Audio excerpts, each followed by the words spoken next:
Hey everyone, it's Alexander, the real Mr. Robinson. Welcome to either YouTube or Twitch, depending on where you're watching this.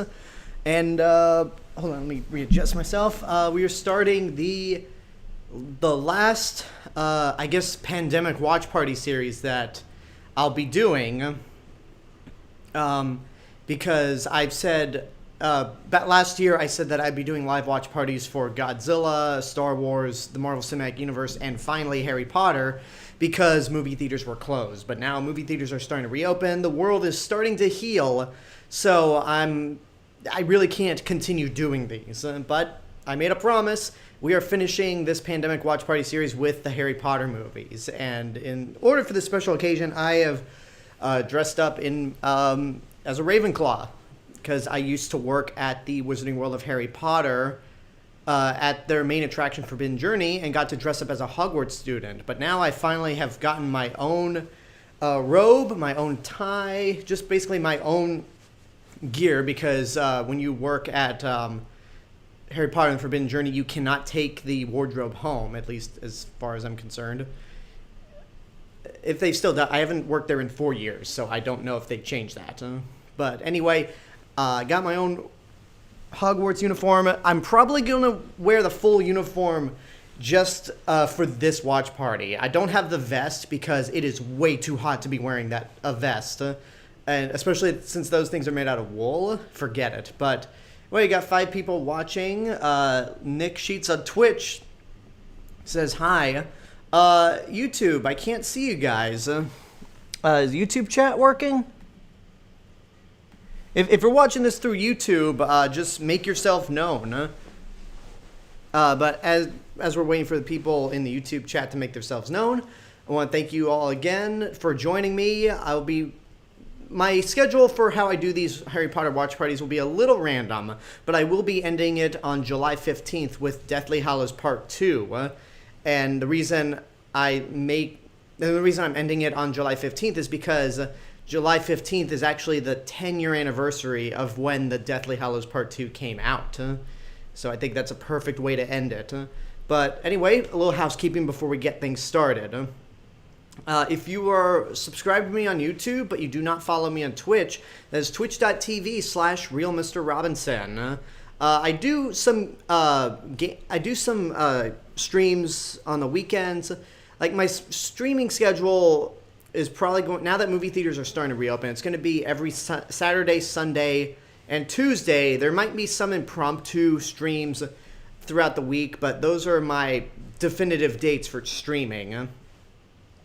But I'm making some exceptions with the Deathly Hallows Part 2 watch party. But yeah, I play stuff on the PlayStation 4, just talk to you guys, hang out. It's a lot of fun. And then, if you follow me on Twitch, but you do not subscribe to me on YouTube, that is youtube.com/TheRealMrRobinson. It's my main hub of entertainment, movie reviews, some TV show reviews, and hopefully I could get back into doing some theme park related videos. First, before I continue, I want to ask, can you guys hear me? Because I have my, okay, I guess I could. Okay, just want to know, am I clear? Yeah, Spiders Prime in the chat on YouTube says, hi, I'm just here as a Q&A rather than watch the movie. Okay, that's not proper English, but whatever. Sorry to point that out. Spiders Prime says yes, and Nick Sheet says, I can hear you. Awesome. And last bit of news, if you like what I'm doing on both YouTube or Twitch, you want to help support financially, that is patreon.com/TheRealMrRobinson. For only $1 a month, you get to help support both my endeavors on YouTube and Twitch. But if you want some access to exclusive content that no one else gets to see, then you can pledge up to $3 or more. But if you can't do either, that's fine. Following me on Twitch and subscribing to me on YouTube is good enough. But definitely hope you follow me and subscribe to me on both platforms. Speaking of following me on Twitch, I want to give a shout out to Pierceman1973, who followed me on Twitch just 2 hours ago. But it looks like somebody unfollowed me, so the count still says 71. And I think we're about ready to go. I will be watching the theatrical version. For those of you tuning in and want to watch the movie, it will be the theatrical version. If you're watching this digitally, or you rented it digitally and you got the extended version, that's fine. We'll make it work. We will make it work. But I am watching the theatrical version. I think we're gonna get things started right now. So without further ado, I'm gonna push the play button right now. Right now. I guess I'm not too good with my magic yet. Huh? It's been 4 years since I was a student at Hogwarts, so you gotta cut me some slack. Nick Sheet says, I gotta be honest, I've only seen the first 5 movies. Unfortunately, I'm a bit of a stranger to this franchise. Well, maybe I can help you be more familiar with it. But in all seriousness, let's just push the play button right now.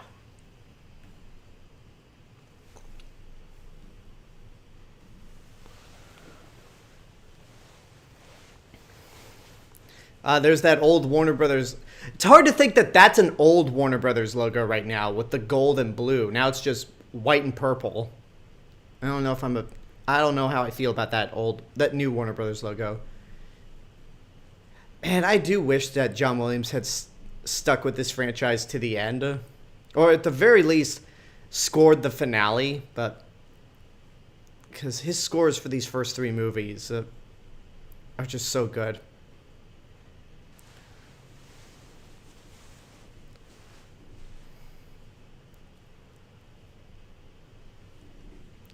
You see, so the last time, before I got on the stream, I had to play this. Because last time I watched these movies was 5 years ago when I reviewed them on YouTube. So I just want to make sure the opening scene played out without any problems, and it looks to be the case.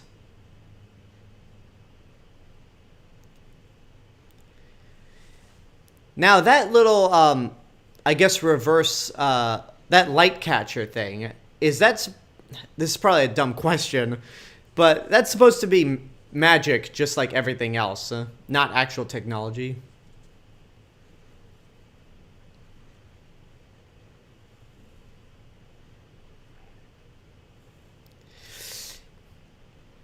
All right, that even though it's a shadow, that transformation wasn't the worst, but it wasn't the greatest either.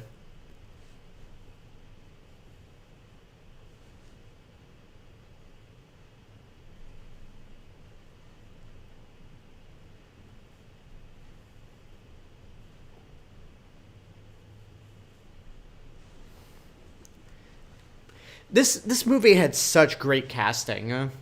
I mean, it sucks for Richard Harris because he passed away right before Chamber of Secrets came out. And even though I do like Michael Gambon better as Dumbledore, Richard Harris makes for a great Dumbledore.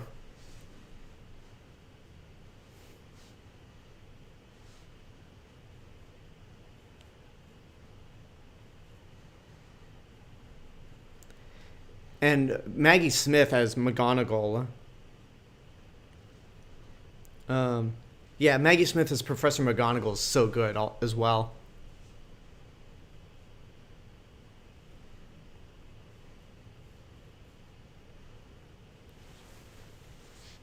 Spider Shrimp says, I've only seen this movie and the second movie as a whole. So you literally have you've only seen 2 movies of the entire franchise. So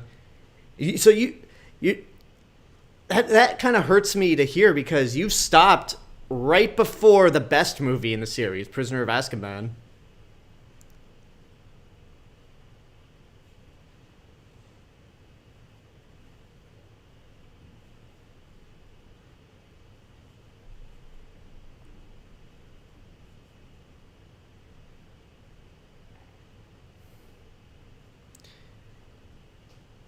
Oh yeah, these.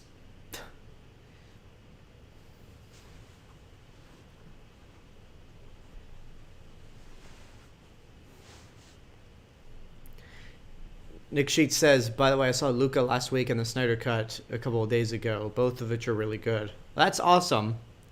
Yeah, I really like Luca, and Snyder Cut's good, all things considered, but it's got a lot of problems.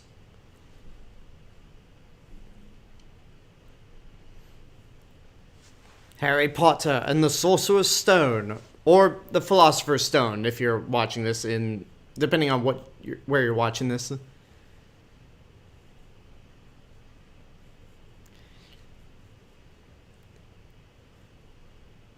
Get up, you worthless child. Man, these Dursleys.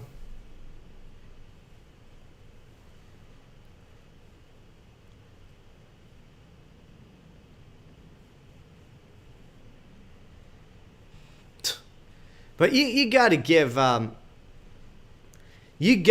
credit to to Harry for just being so tolerant of their of their abuse.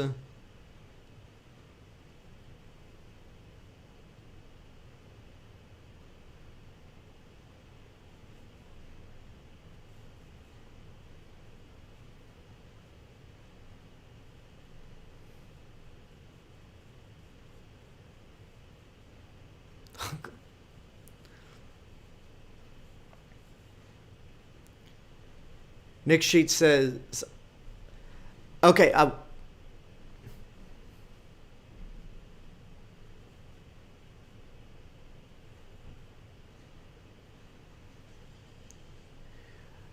jeez.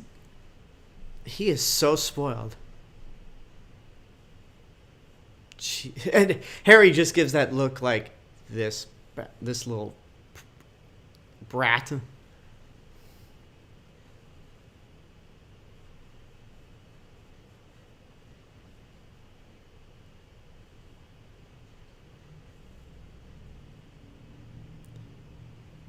So you're pretty much essentially starving the kid. That's child abuse right there.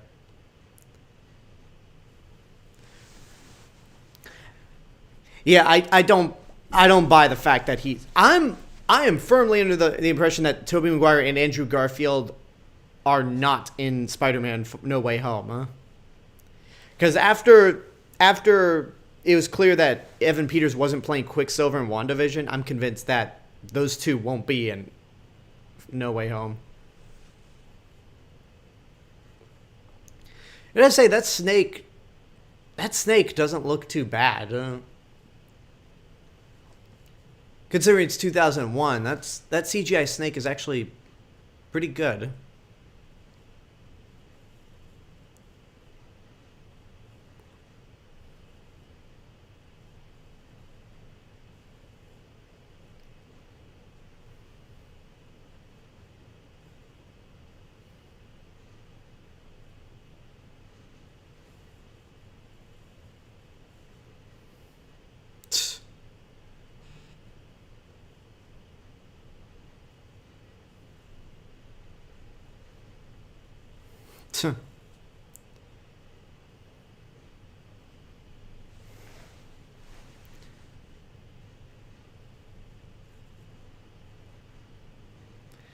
Ooh, snakes are just creepy when they move.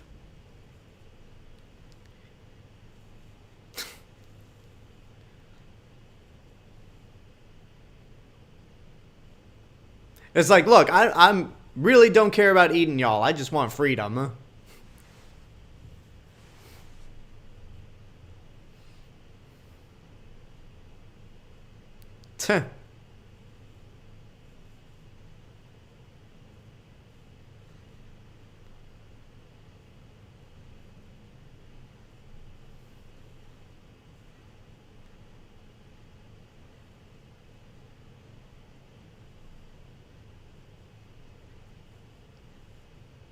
I can memorize. I have the score like just locked into my head.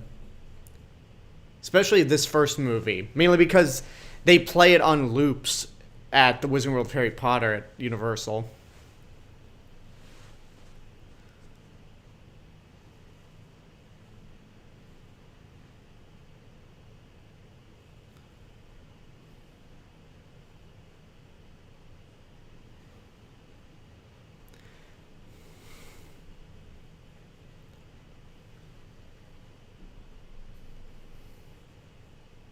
Like, Bill. Yeah, you might want to hide that letter or put it in your cupboard underneath the stairs before you go and give the Dursleys the rest of the mail. That's stupid little hat.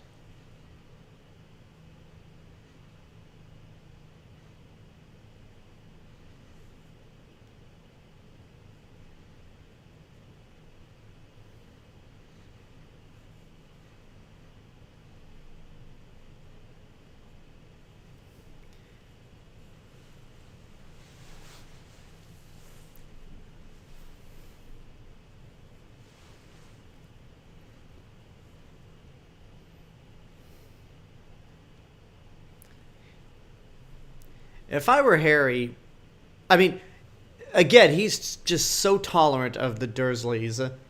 But if I were Harry, I would just sit in front of the mail slot, just waiting to see if a letter comes in, and then just snatch it, go back under the cupboard. Or, yeah, under the stairs.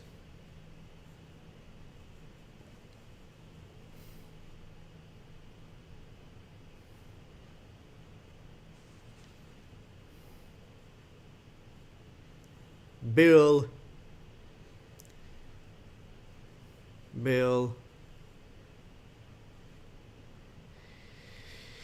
Was there really any other place Dumbledore, Hagrid, and McGonagall could have left Harry when he was growing up?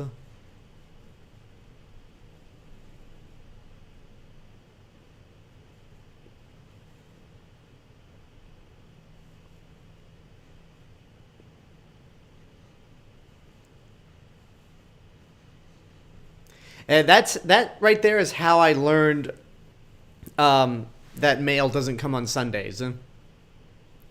Although just recently, there are some exceptions. I got an Amazon package Sunday with Mario Odyssey and Breath of the Wild, which I've never played. Well, I played a little bit of Mario Odyssey, but never Breath of the Wild. It's like, screw you, Uncle Vernon. Gotta make sure because some reason the names of the Dursleys escapes me.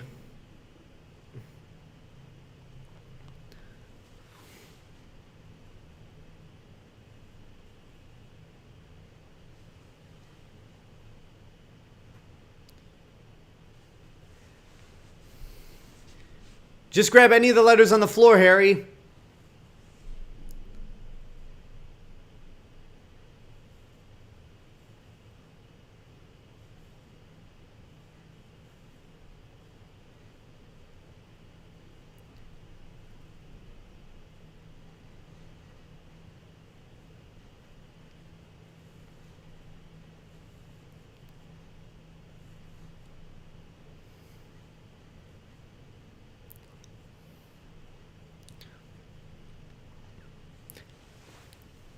Oh shit, it's the lighthouse. What?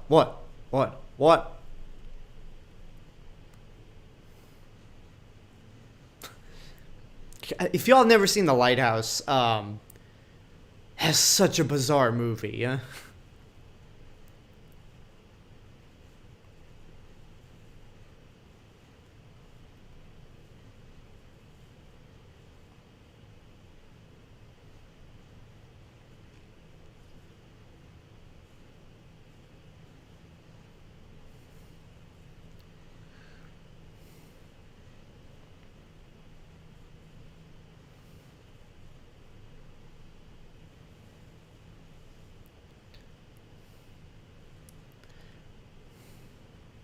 I do like how they make Hagrid's entrance so frightening. And then... it's like, my apologies, I'm just going to put this door up.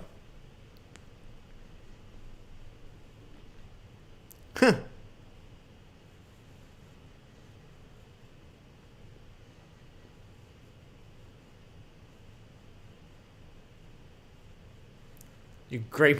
Dry up, Dursley, you great prune.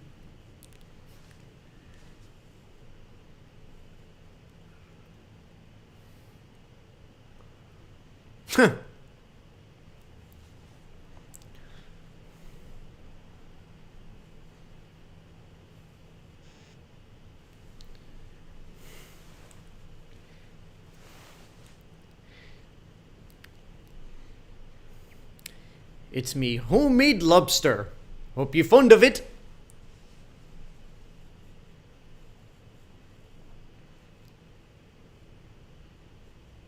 Well, he tried.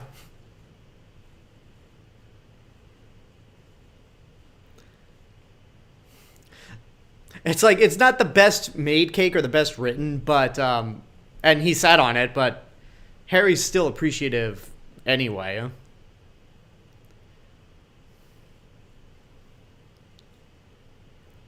Yeah, hello there, Turner Jenkins. Yes, Hagrid just showed up to that weird, lighthouse setting. I never noticed this until now. But Harry's clothes are all run down, and they're like hand-me-downs. Oh, I just stepped over the line. You're a wizard, Harry.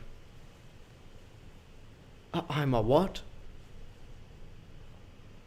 Yep, Ravenclaw and proud.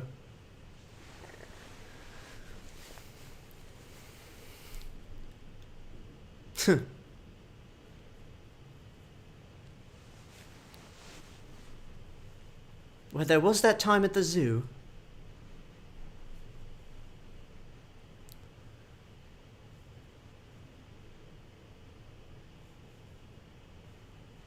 Here. Now you can finally see what you have gotten.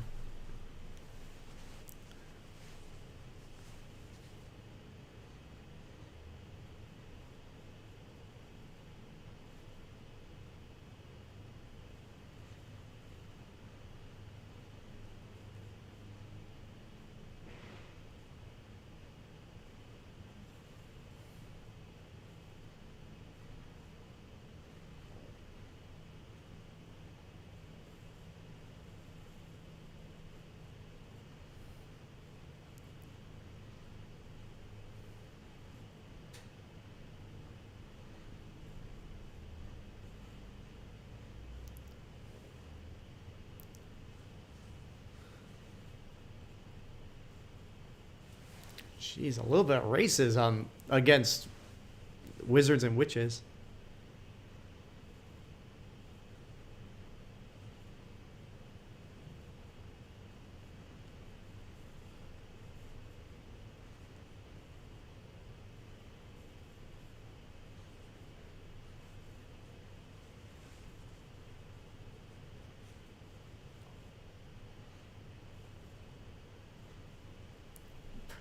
Well, at least it's for British. What we Brits call non-magic folk.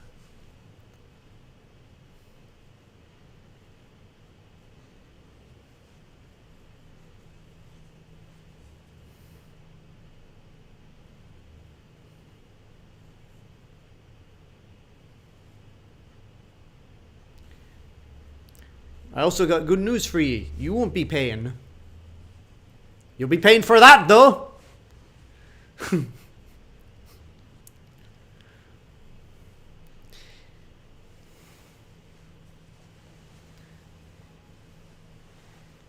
I'm pretty sure those clothes are Dudley's hand-me-downs.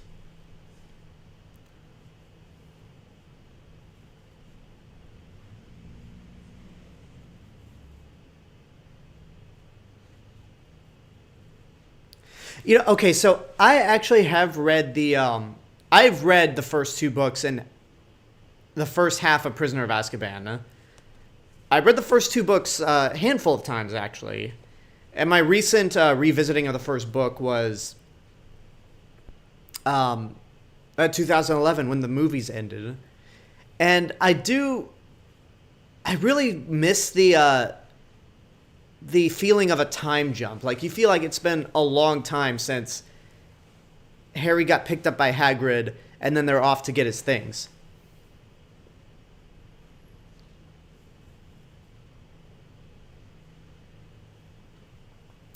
Turner Jenkins says, also some of my friends say that I might be a Hufflepuff. Well, you can always go in Pottermore and take the test to see what house you fall in.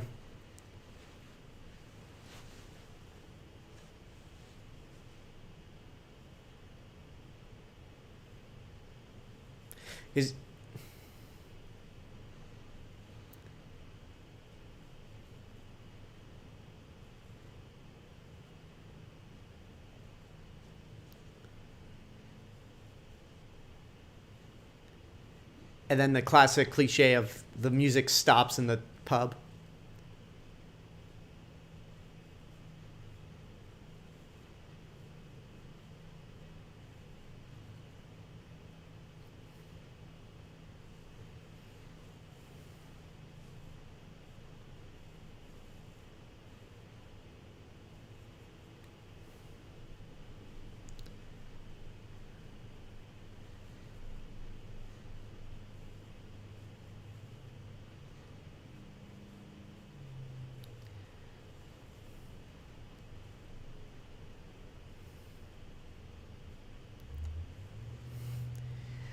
Yeah, better keep your eyes on those Defense Against the Dark Arts teachers because they tend not to last very long.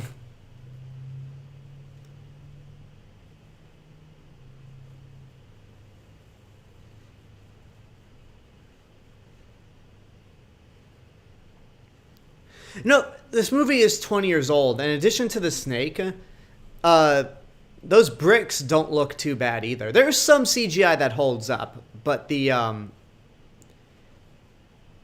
there's one effect that certainly doesn't hold up, but we'll get to it when we get to it.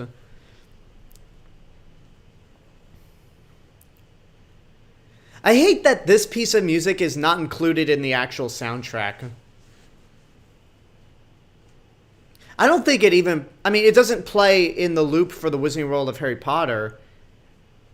It might play in Orlando's version, but I haven't been to Diagon Alley, so I wouldn't know. But, man, the production design in this movie is just so fantastic.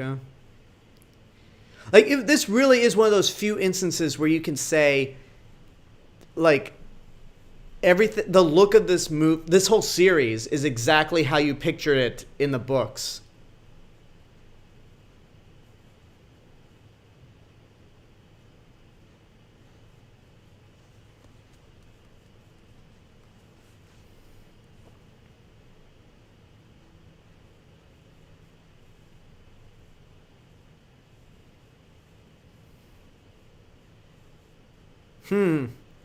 Yeah, we'll put those theories to the test later down the line. And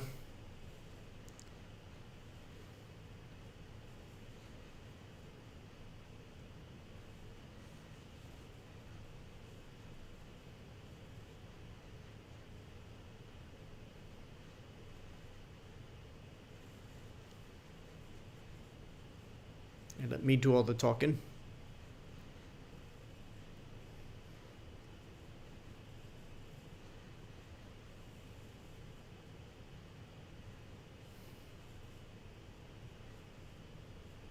I'm pretty sure that's Warwick Davis.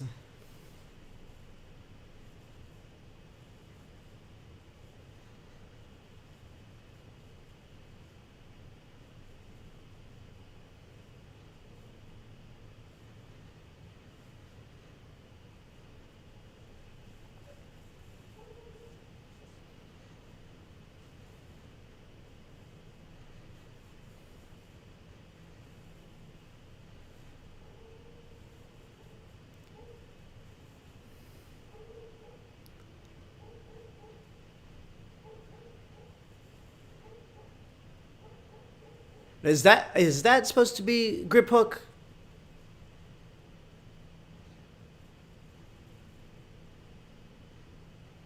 But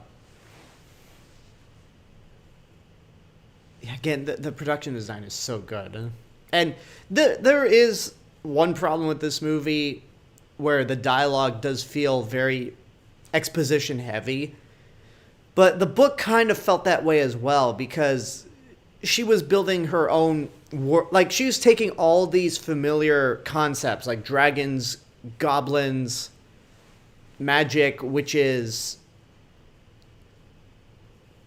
and just building a real like lore around it. So, and also Harry is coming into this as technically an outsider since the Dursleys tried to keep him away from magic. So you could kind of give this movie a pass, and the first book, that it's so exposition heavy, yeah? Because we're being introduced to this world in the same way that Harry is.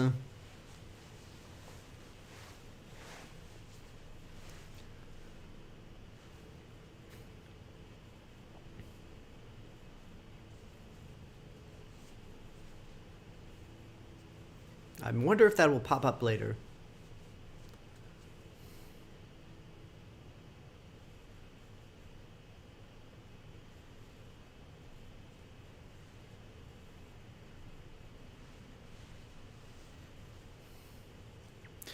Makers of fine ones since 382.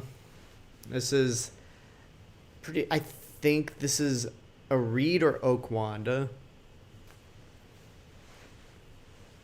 that I have right here.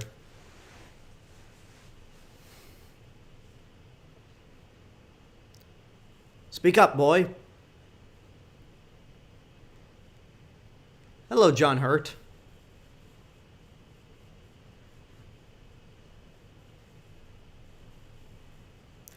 Man, that really goes to show you how famous Harry is. That everyone's just waiting for the day they're going to send him to Hogwarts.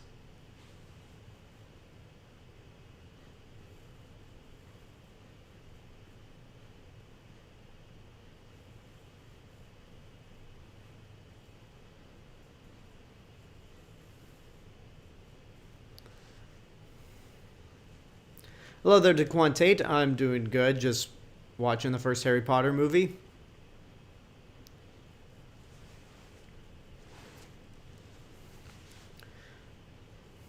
Ooh. I like how Ollivander's so, like, casual about it, and Harry's just like, I'm gonna put this right here. It's clearly not for me.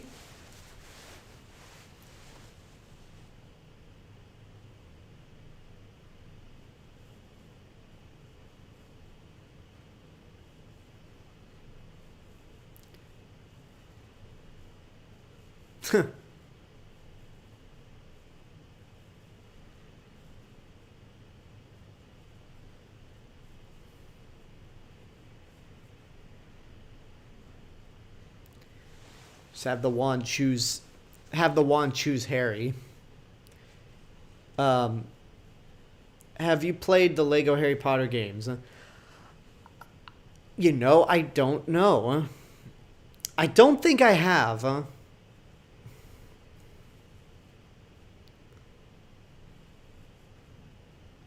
Oh, who turned on that light up there? It's not supposed to be on.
I don't think those two words go together, Mr. Ollivander.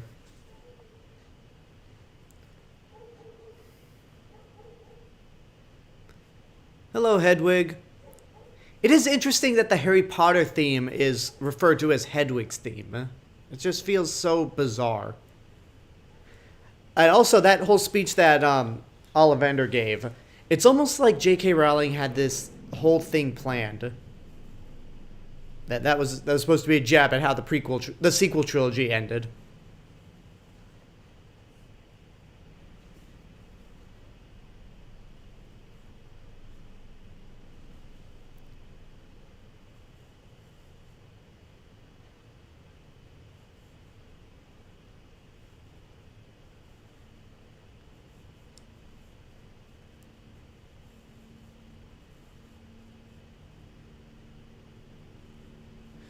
Shut your pie hole, son. The Sunrise Movement. I have not heard of it.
Yeah, they're really.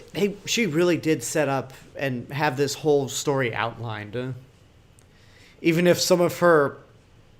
I mean, it's a shame J.K. Rowling ended up being a terrible person later on. But it is impressive how she had her whole story planned out.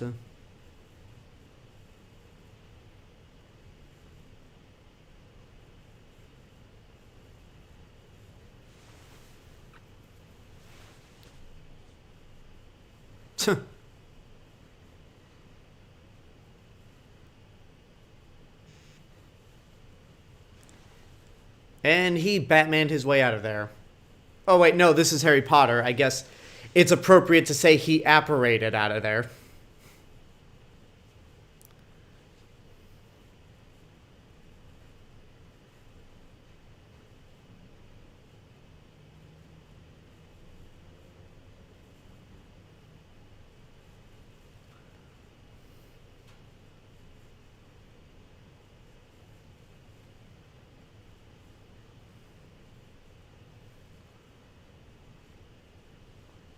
Think you're being funny, do you?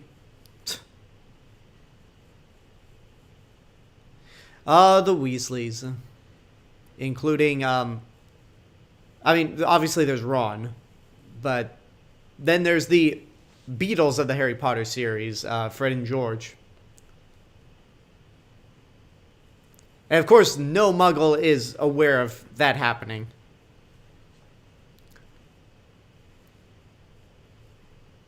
God,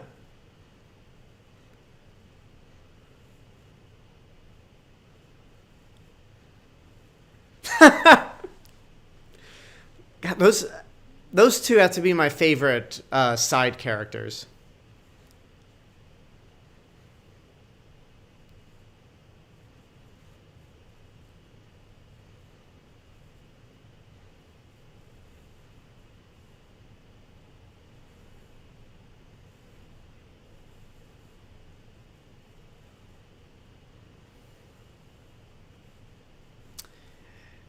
And that's the only line of dialogue Ginny gets. Which, by the way, in my time at working at the Wizarding World of Harry Potter, I've seen Bonnie Wright appear. Bonnie Wright has visited the Hollywood Park 2 times since I've worked there. She would mainly just do she would mostly do the VIP tours, but I've been around. I've worked on days where she's visited the park. And there's just something so cool about one of the Harry Potter actors just casually showing up. A few, on more than one occasion to visit the land that kind of made them famous.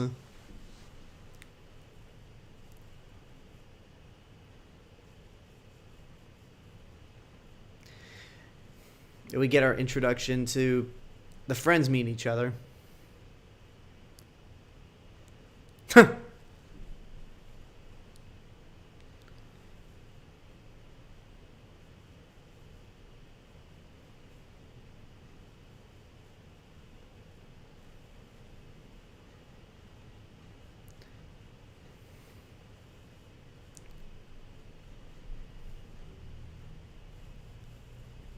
I don't know what that is, but I think Harry needs to be a little generous right now, huh? He's got money. He's got money to waste on things from the trolley.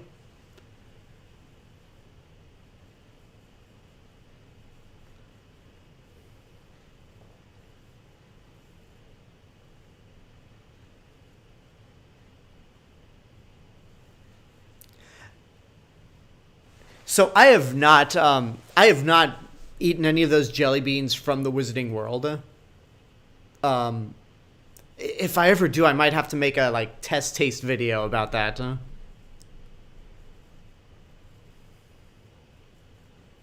But I have eaten those chocolate frogs, which unfortunately don't do that. Or maybe it's fortunate that they don't do that, but.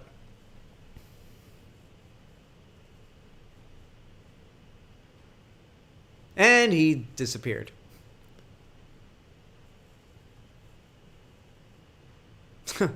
But yeah, if you ever went to the Wizarding World of Harry Potter and you actually bought those chocolate frogs, they are huge. Like, they are really thick, and you need a knife to actually eat bits of it. And now the trio's complete.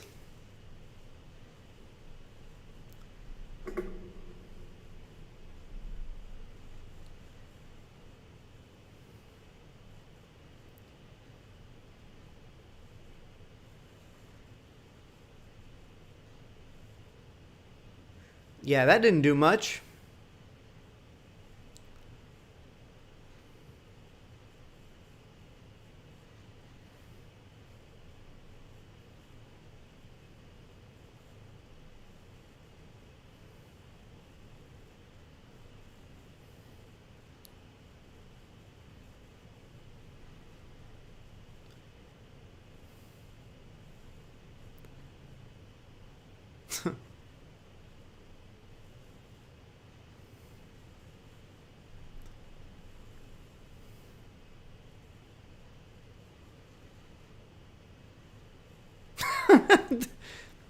I love her, Emma Watson's delivery of just that line. Pleasure.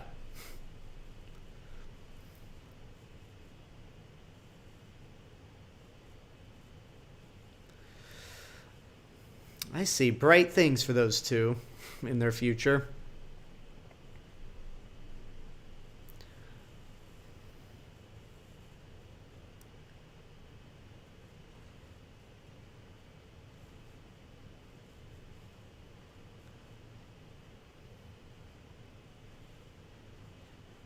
So yeah, they're wearing those vests.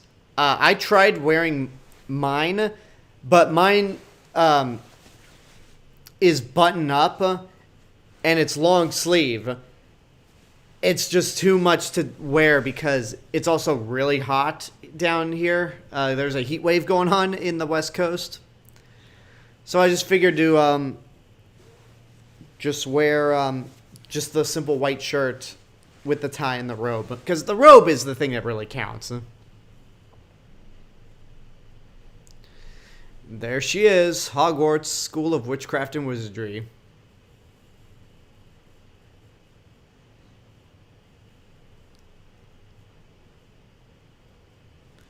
That is a really neat way to introduce the first years to Hogwarts. You want them to take the route where they get the best view.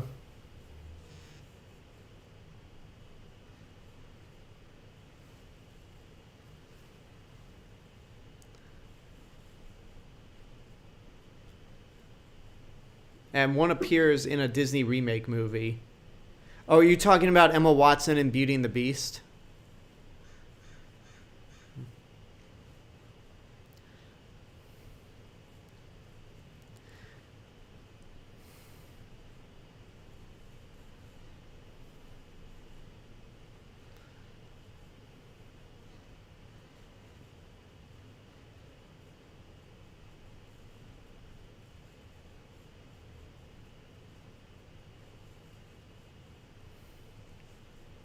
the best house, the evil house. The Draco's smug, like, yeah, Slytherin. Mm-hmm.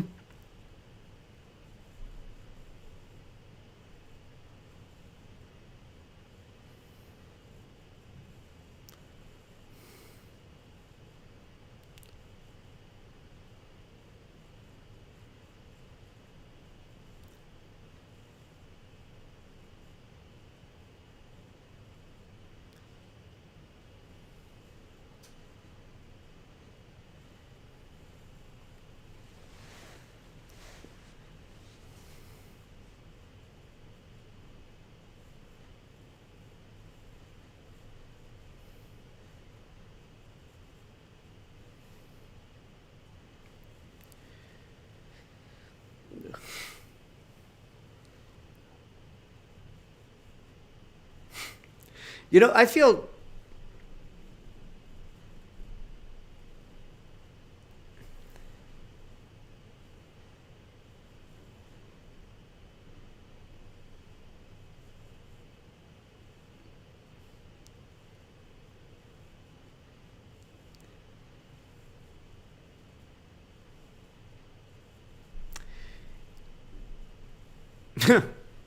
You'll regret this, Potter.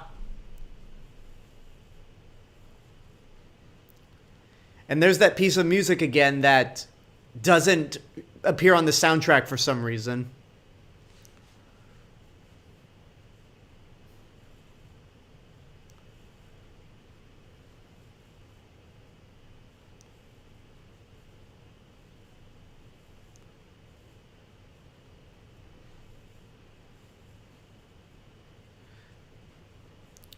It's like your first year. How do you know about Hogwarts history already?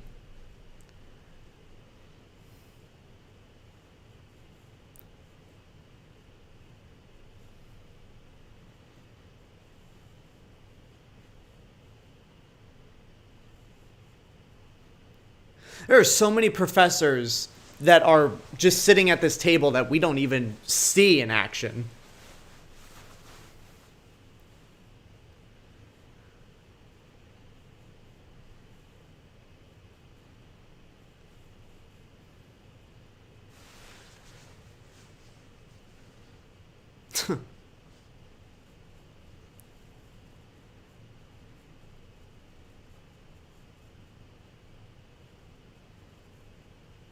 Wait, why did we come to a school to die then?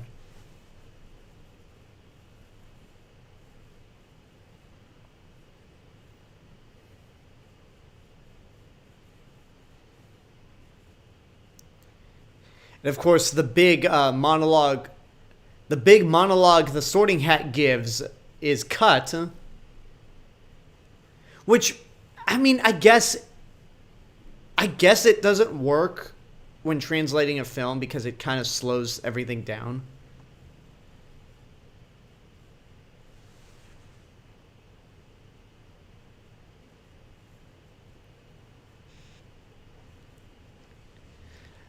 The Sorting Hat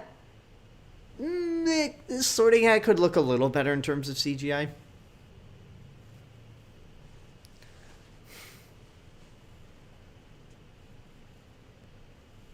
The hat didn't even...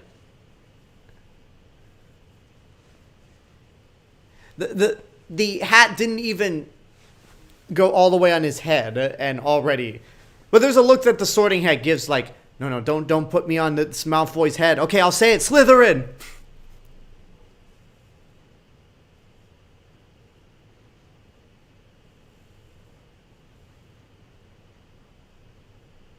She looks like a Hufflepuff.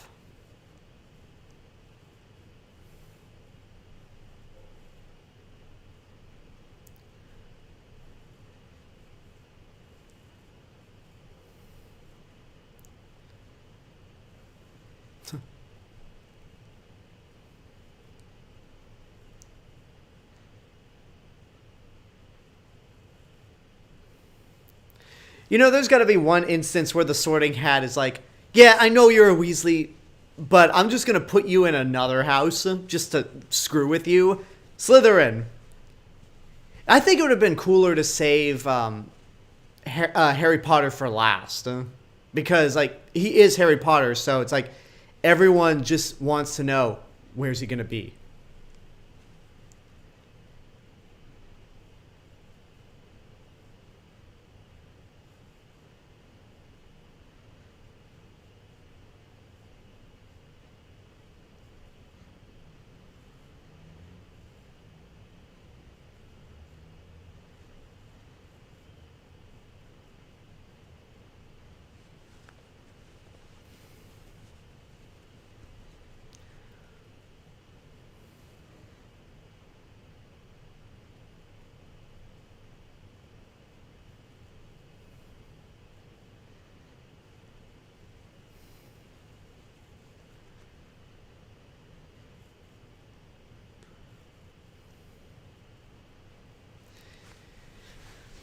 You know, it really is bizarre that, yeah, the Potterheads have made so many arguments for how Slytherins are not all bad, and that supposedly is true, but these books and movies certainly don't do that. It's like, yeah, if you're in Slytherin, you are evil, and there ain't no getting around it.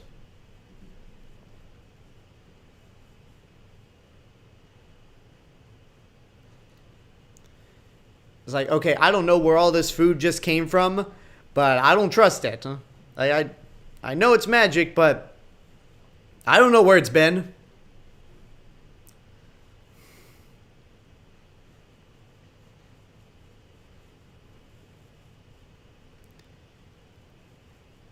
So yeah, there's a half-blood in Seamus.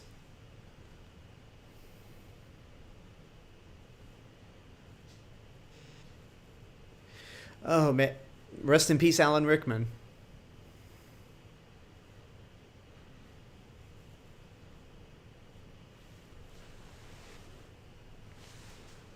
Hello, John Cleese.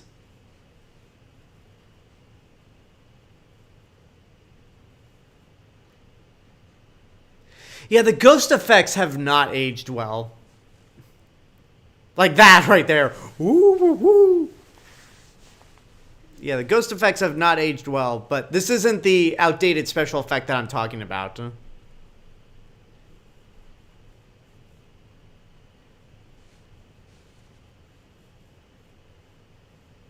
Huh.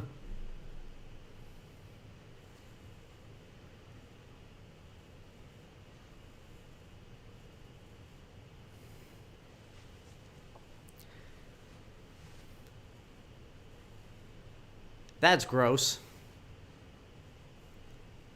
Harry's the only one that's casual about it. Yeah, R.I.P. Alan Rickman. Oh yeah, Turn Jenkins. John Cleese does pop up in only this movie and Chamber of Secrets as Nearly Headless Nick. He might be in the background of one of the other movies, but I'm pretty sure he isn't.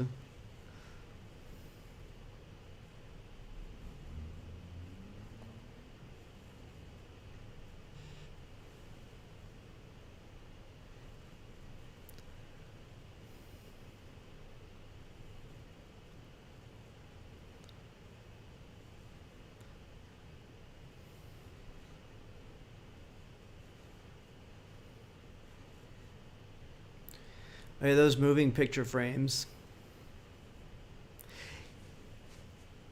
I don't know where I was going to lead with that.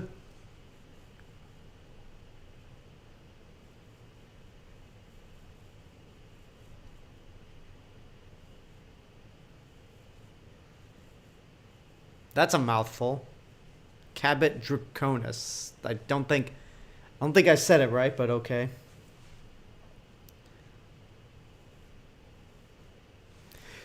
I gotta say, I'm that Hogwarts Legacy game that's coming out next year. I'm excited to play it because it sounds like the Harry Potter game that I've always wanted to play, where you get to create your own character and become an actual Hogwarts student. So I'm excited for that, and obviously I'll be streaming that on Twitch when it comes out. whether I get it on the PS4 or the PS5. Okay, I say I'm not sweating as much as I thought I would in this robe.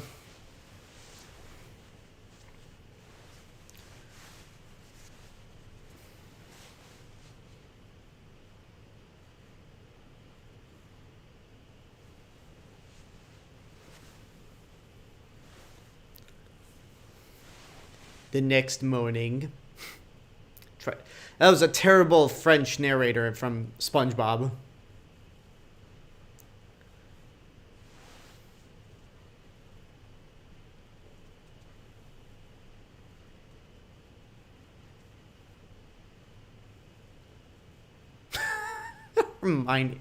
Emma Watson gives the best, like, Jesus Christ expressions in this movie.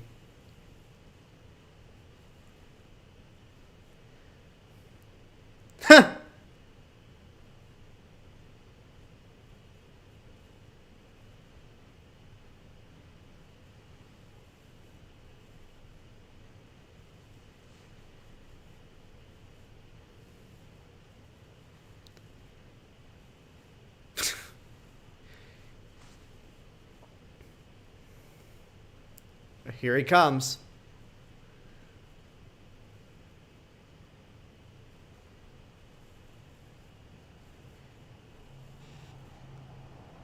Such an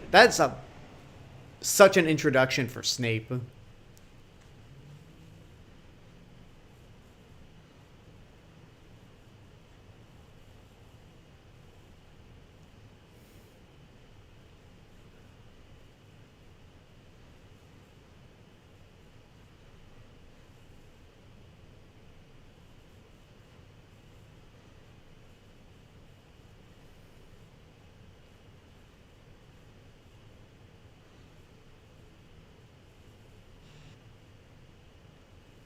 Yeah, I still can't believe he's gone.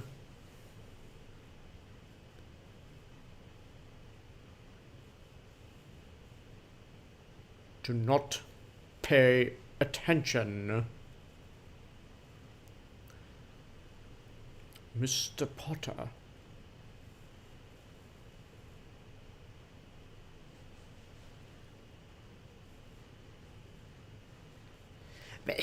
Alan Rickman just milks every word that he delivers. Hermione, put your hand down. I wasn't talking to you.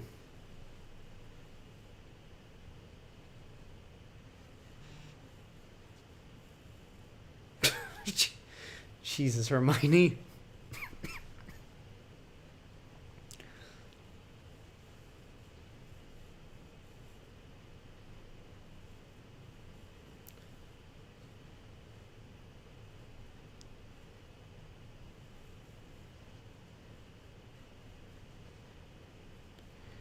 Oh, God, like, Draco is so goddamn smug.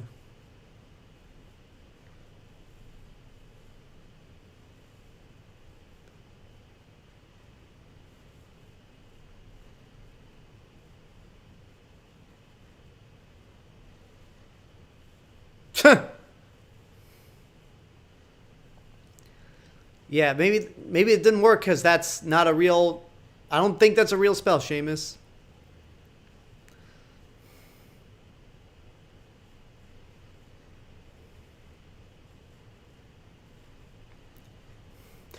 Boink! Ow! You goddamn owls, stop dropping things!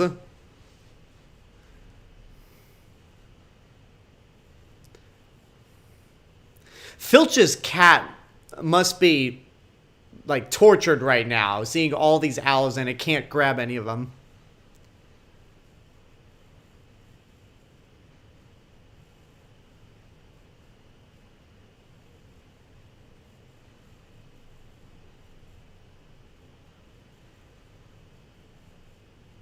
Well, look at that.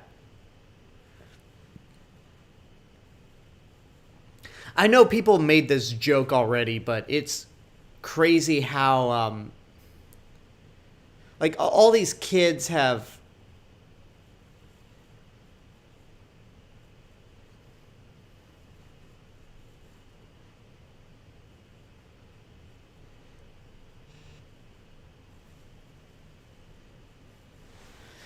As I was saying, like people made the jokes that Neville got hot once he became an adult. But I mean, I think all these kids really turned out well. Okay, that sounded really weird how I phrased it. Yeah, let's just forget about that. That.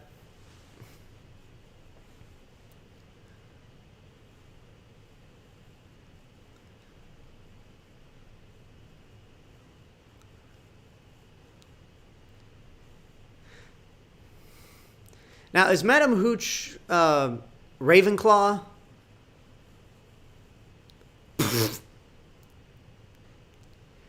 I don't. That's the oldest like gag in the book, but I don't know why it made me laugh.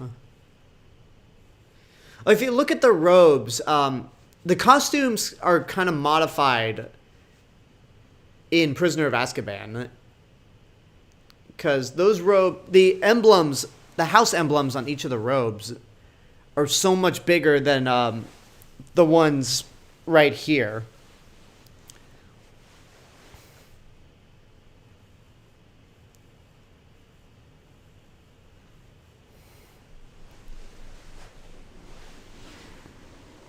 And there he goes.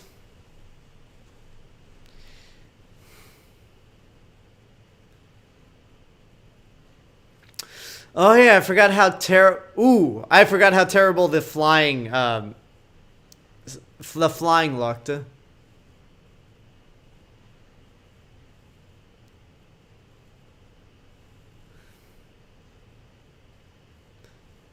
Ooh, yeah, the CGI on the flying does not hold up.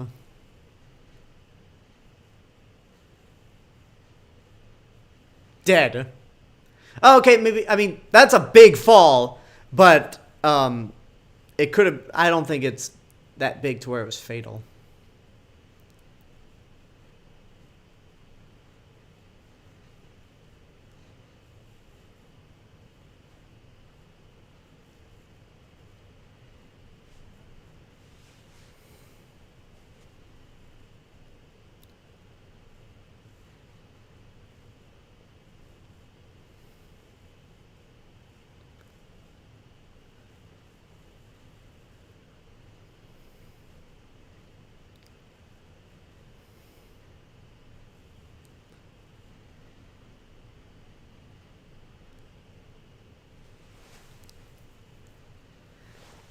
It's like, Harry, stay on the ground. Let Malfoy get in trouble by himself.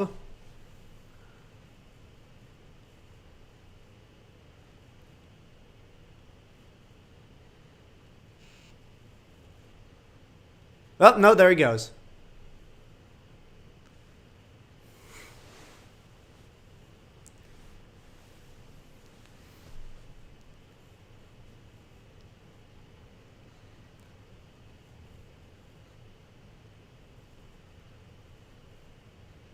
And there he goes.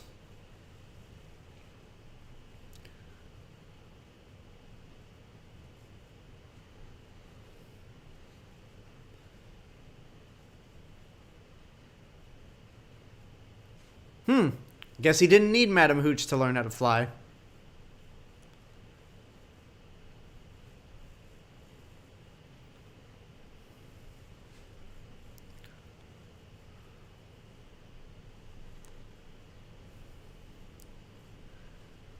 That was brilliant.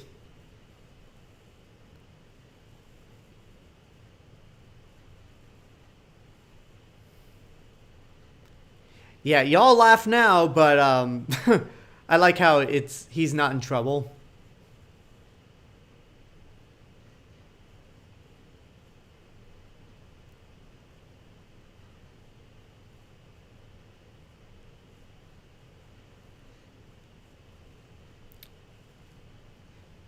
Yeah, that is such a rundown dark arts classroom.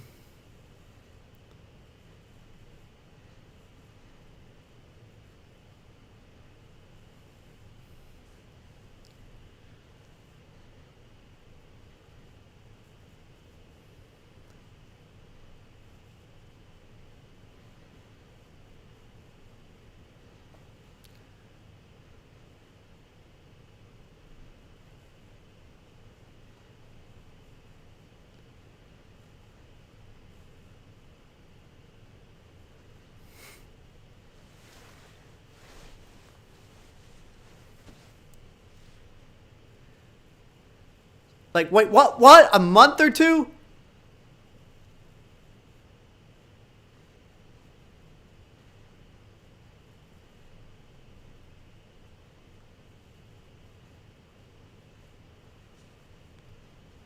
Now, did she say... It sounded like she said, you will make a fool of yourself, but obviously that's not what she said.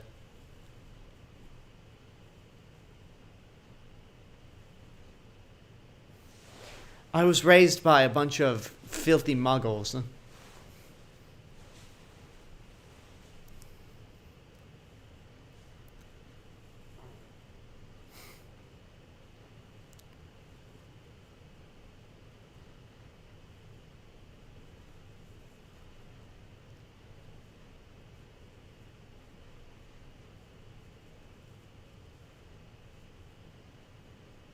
Or maybe you could just wait there. If you know that's not where you're supposed to go, then maybe just wait on the stairs for that to move. Swisher 35. Hello there. I'm doing good. What house am I in? Ravenclaw. That's my house. Oh, shit. Oh, jeez, those blood red eyes on that cat. What house are you in, Swisher 35? If you know your house.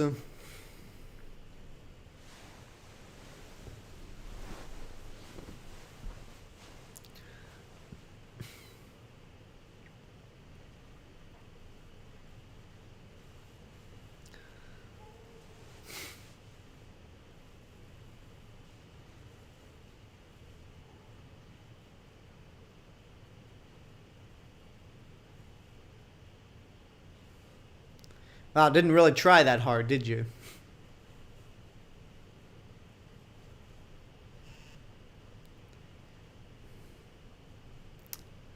Aw, what an adorable three-headed dog. Just sleeping there.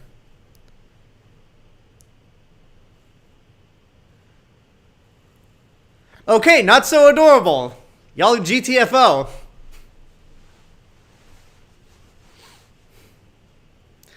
Yeah, Fluffy doesn't look... Yeah, Fluffy doesn't look too bad. Some of the effects... Most of the effects, I say, really hold up, considering this movie's 20 years old. Slytherin. Not judging. Not judging. That's all I'll say.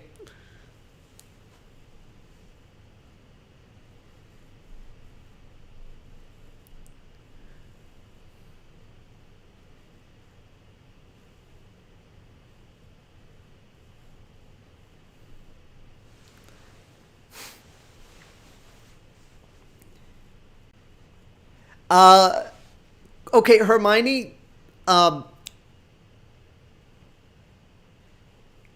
like that line. But Hermione, I'm pretty sure death is worse than expulsion. Yeah, Swisher, that's the... Back when I used to work at Harry Potter and the Forbidden Journey, sometimes I'd ask guests, the younger ones, what house they are in, and those that say Slytherin, I just go, That's it.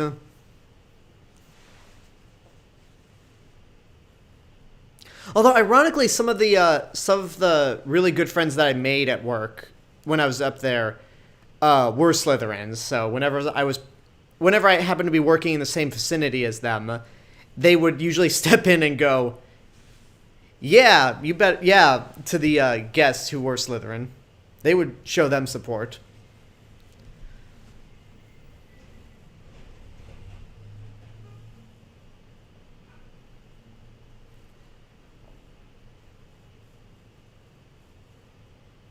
Nice.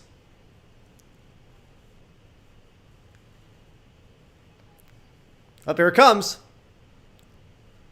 Boom. I like the noises it makes.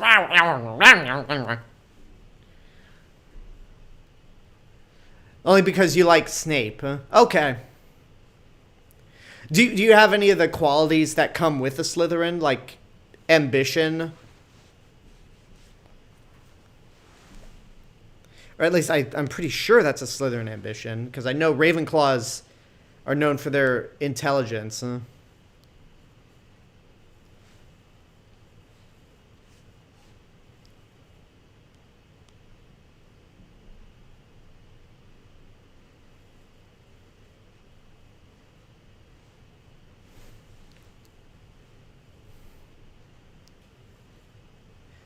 So, okay, here's a flaw with Quidditch. If you catch the golden snitch, it's worth 150 points. So, say the opposing team is 150 points ahead, more than 150 points ahead of you. Catching the snitch does nothing. Like, you'd still lose at the end of the day. So, what is it that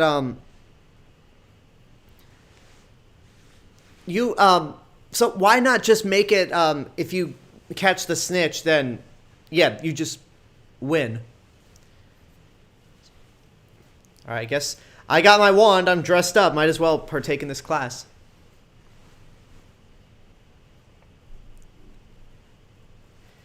Wingardium Leviosa.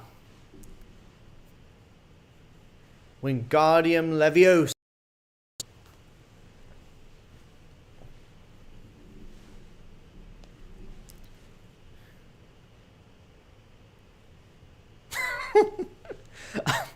You know, the other day at work, because now I work down at the studio tour, I've seen a shirt that said, it's mimosa, not mimosa.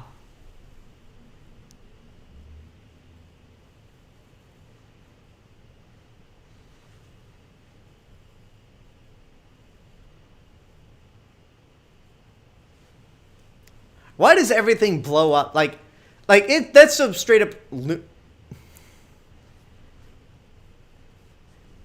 That is some straight up Looney Tunes nonsense right there. So it's Gryffindor's value... Yeah, Gryffindor's courage, bravery, nerve, and chivalry.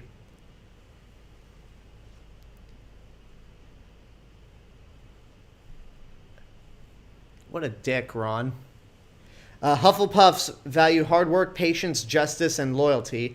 Ravenclaw's intelligence, learning, wisdom, and wit. Slytherin, ambition, cunning, leadership, and resourcefulness. Okay.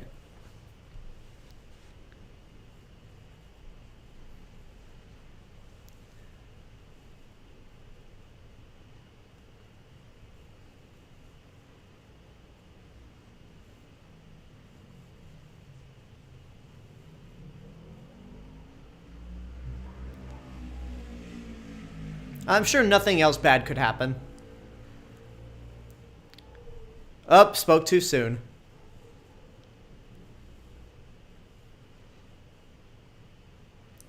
Thought we'd have known.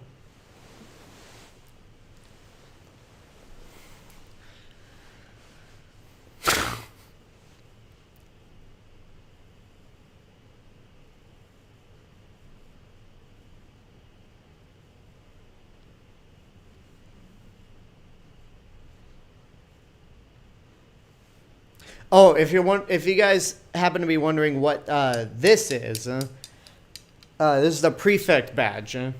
Basically like, it's the Hogwarts equivalent of a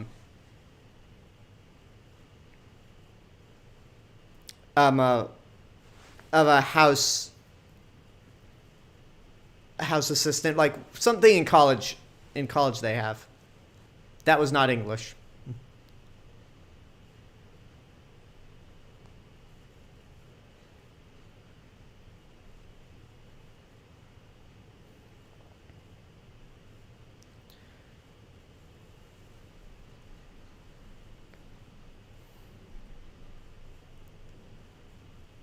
See, this is the special effect that does not hold up. I guess in the shadows, that shot of the troll didn't look too bad. But, yeah, the rest of the troll looks like something out of Shrek.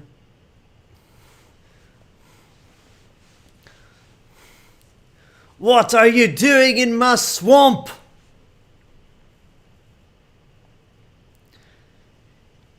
Yeah, the troll... And this... Shrek actually came out before this movie came out. It came out the same year, 2001, but... Shrek predated this movie by a couple months. Have I done a video where you rank your favorite franchises? If so, where would Harry Potter be at? I have not done a video like that, but I would say Harry Potter. Let's see. I guess Harry Potter would be in fourth, because you've got Godzilla, the MCU, and Star Wars. Oh, yeah. Ew.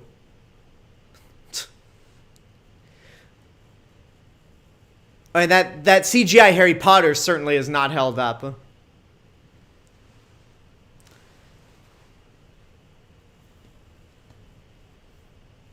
Swish and flick.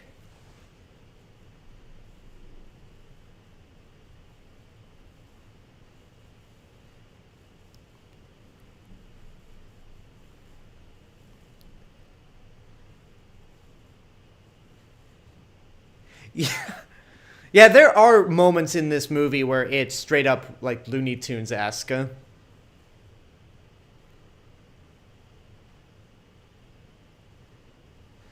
Although I do like how much more scary the trolls have gotten in future movies.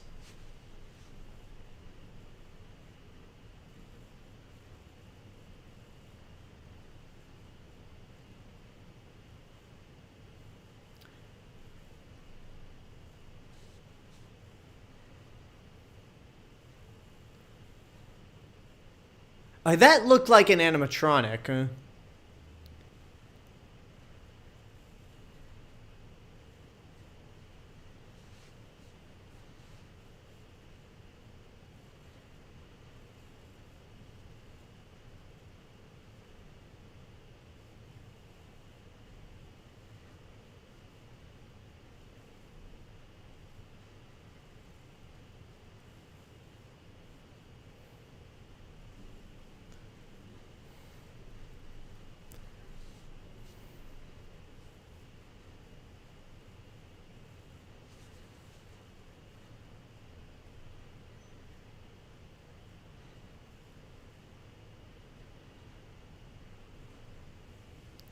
You know, 5 points is actually not that much, considering how, like, I don't know.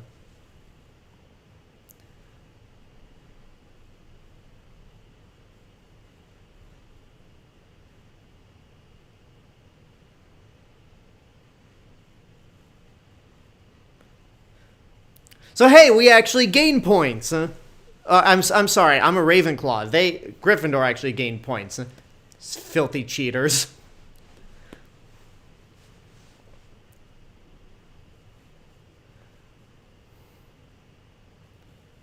Yeah, that's CGI, but yeah, I think, you know, I think the flying on broomsticks actually doesn't hold up compared to the troll. Doesn't look as bad as the flying on broomsticks, though.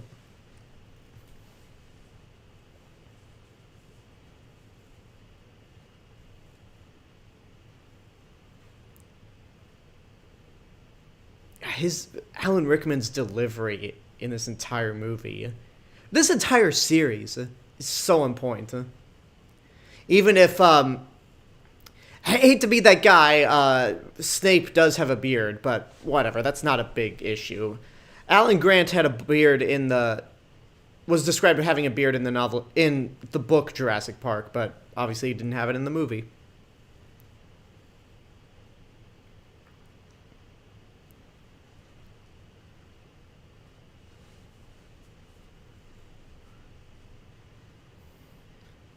Here comes Hedwig with something. I wonder what it could be. Nice catch, Harry.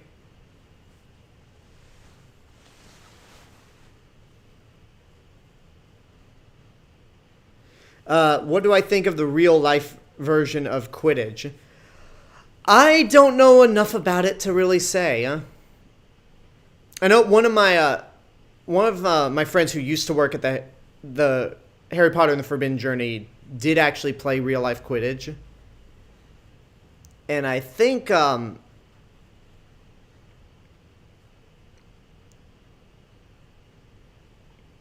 don't know, it seems like something interesting to play. I would like to try it at one point. Who's my favorite character in the Harry Potter franchise? Um, there's a lot of characters I really like. Um, usually I tend to Usually I tend to like lean towards the main characters in a series. But for Harry Potter, I mean, I would say Professor Lupin is my favorite professor. Fred and George are my favorite side characters. I don't know. I guess it's hard to pick.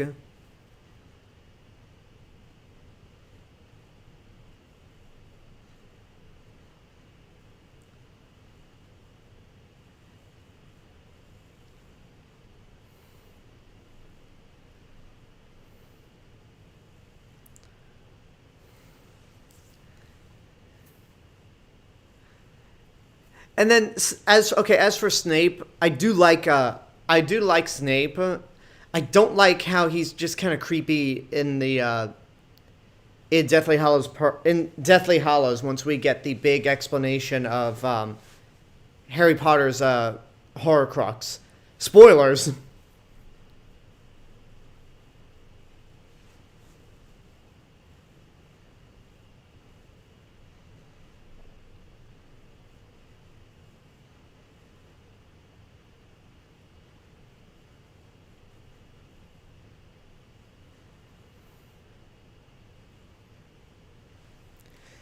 Yeah, but what if one team has 0, the other has 160, and the team that has 0 gets the golden snitch?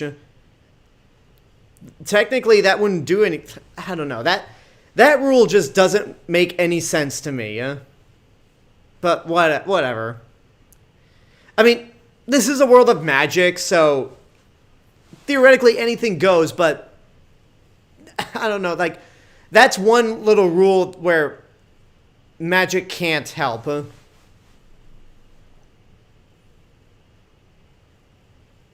Whoa! Almost lost your hand there. Almost lost your arm, Potter.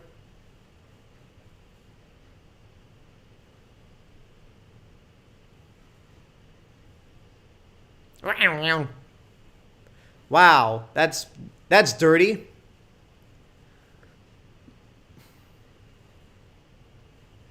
Oh, look at those British teeth.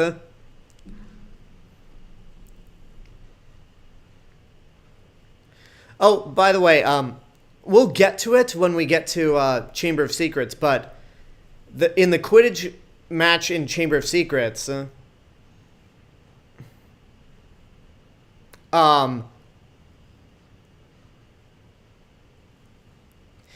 during the Quidditch match in Chamber of Secrets, you can hear the Coruscant speeder bike chase music from Attack of the Clones. But again, we'll get to it Thursday.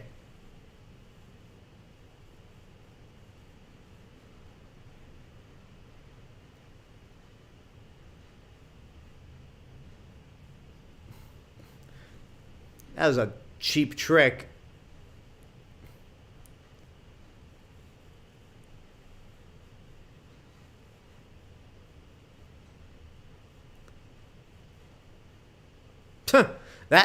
That was a goofy effect.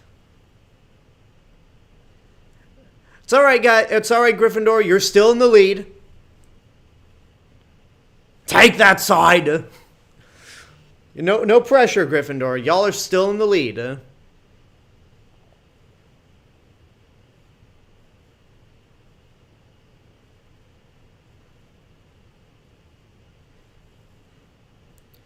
Okay, not as nasty as a fall that Woods took, but whatever.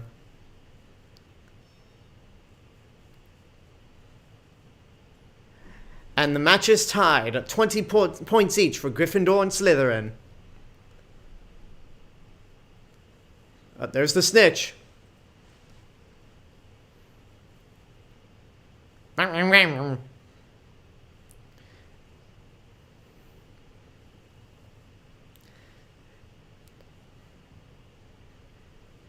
Guys, this was supposed to be the newest model. Why is this Nimbus 2000 glitching?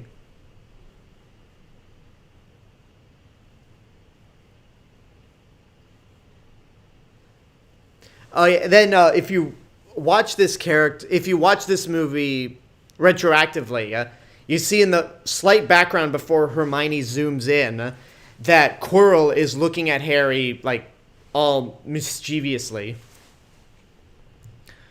Would I say Snape is a tragic character? I don't know. I suppose so. I think I'll elaborate on it more when we get to the finale.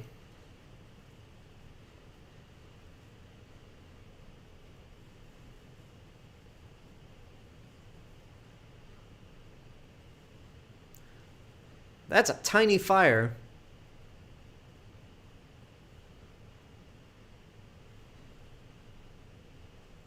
So then Quirrell gets knocked over, and Harry's able to get control back. Huh?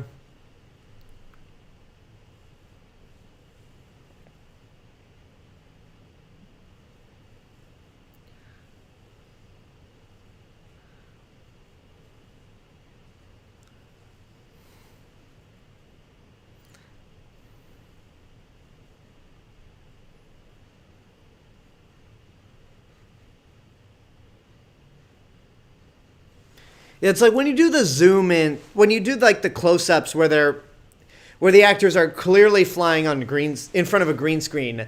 The flying's okay.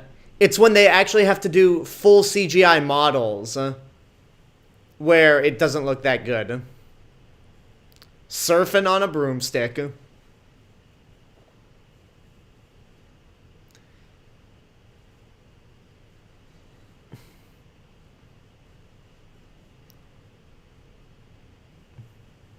Oh, come on, Harry. It wasn't that big of a tumble. Oh, no, there you go. That's...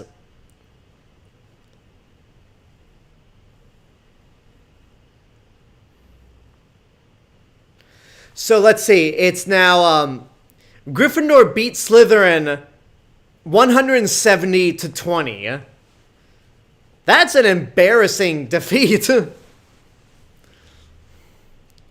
Which, again, kind of shows you that, yeah, maybe having the snitch be worth that many points is kind of ludicrous.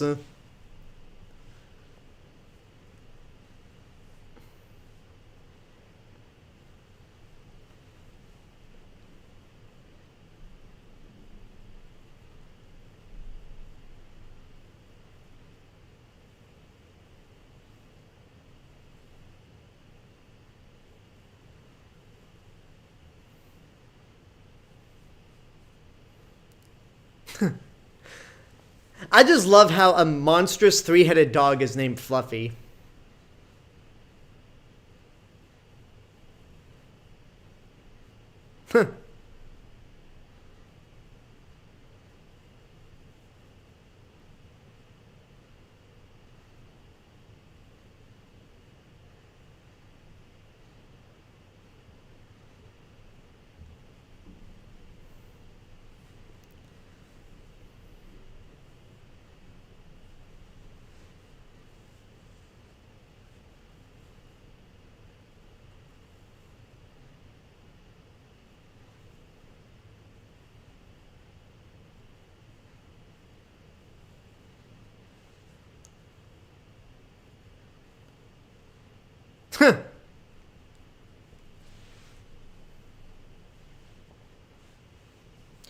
No worry, Nick. Yeah, the movie. We have like an hour left, or a little more than an hour, because this movie is 2.5 hours long. Which this is one of those 2.5 hour movies where I'm like, it doesn't bother me, considering that they do cut quite a bit from the books. I do love how Universal Studios, they deck up the entire Wizarding World in Christmas decorations.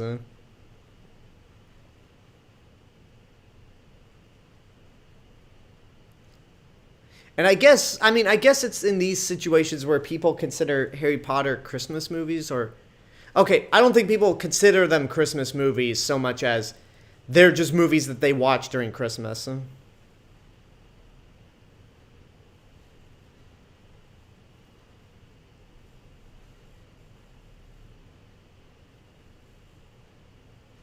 Jeez.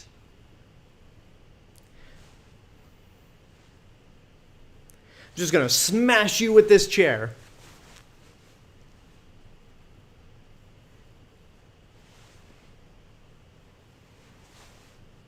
Charlie, who we never actually see.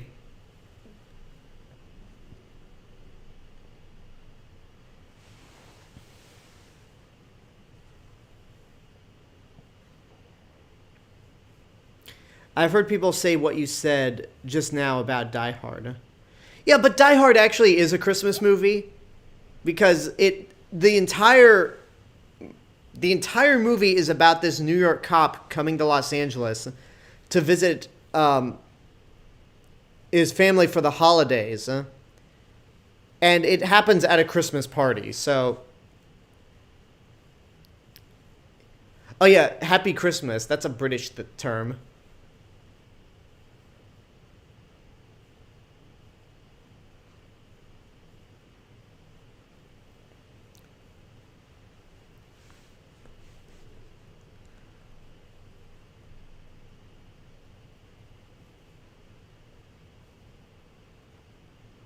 Oh, those disgusting beans.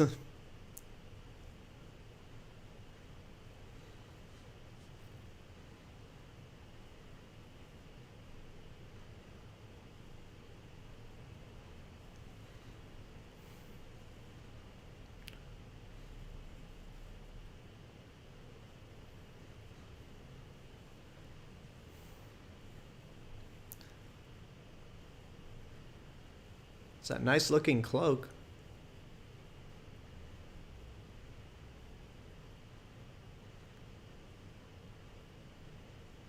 The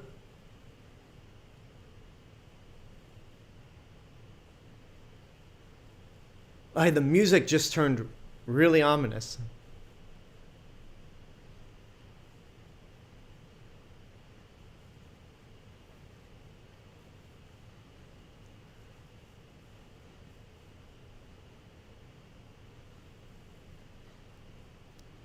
Yeah, I really like how ominous this portion of the score is. I think because people don't necessarily count it as a Christmas movie because the focus isn't the fact that it's Christmas. The focus is about taking down the terrorist, which might be why you don't just have to watch it during Christmas time. That's true, but the movie does take place on one day during the holiday season. It focuses on a Christmas party, and again, the idea of John McClane is that he's going to visit his family for the Christmas season. So you can make a much bigger defense that you can make a bigger argument that both Die Hard and Gremlins, especially Gremlins, are Christmas movies. Shit. You gotta give Harry props. Yeah, Harry props. He sees a creepy face come out of that book, and he just closes it up as casually as possible. Like, go away. Like he's just more annoyed than frightened. But yeah, Gremlins and Die Hard, you can make solid arguments that they are Christmas movies, unconventional Christmas movies, but Christmas movies nonetheless. Whereas this, and the rest of the Harry Potter series, there's only like about one scene, or one small sequence out of the entire movies that take place around Christmas.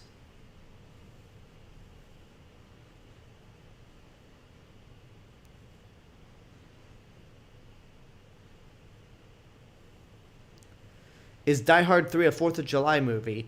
I would not know. I have not seen Die Hard with a Vengeance. I see you. You ain't running from me, Potter.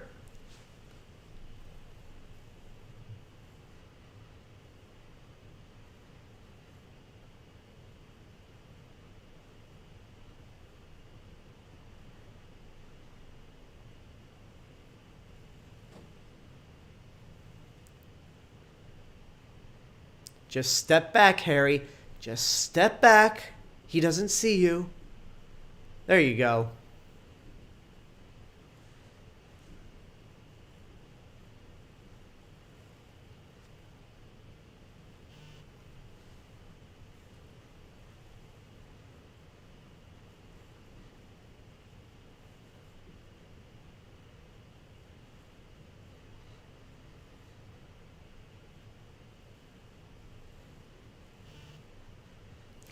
So who is the restrict?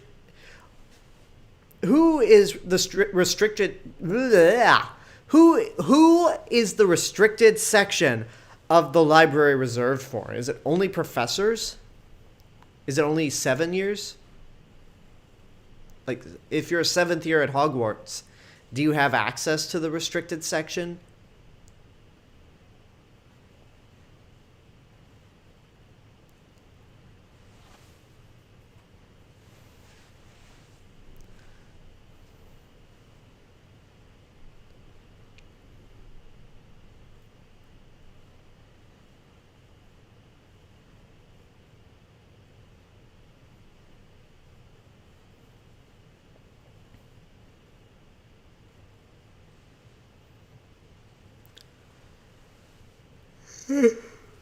Oh, sorry. Did not mean to bang my glasses on the wand. You know, come to think of it, this wand, this is one of the interactive wands. It's been a long time since I've actually used this, and I'm curious to see if this still works or if I'm going to have to get a new wand. I mean, I might have to get a new wand anyway because it's chipped.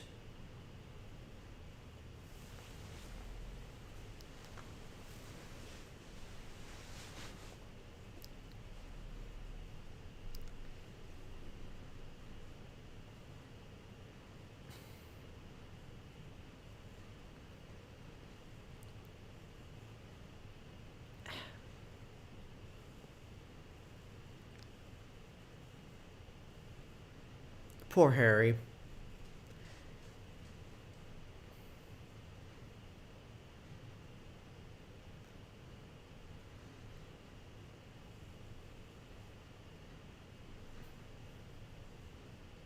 Yes, yeah, these kid actors, like, I mean, back when they were kids, they are pretty good.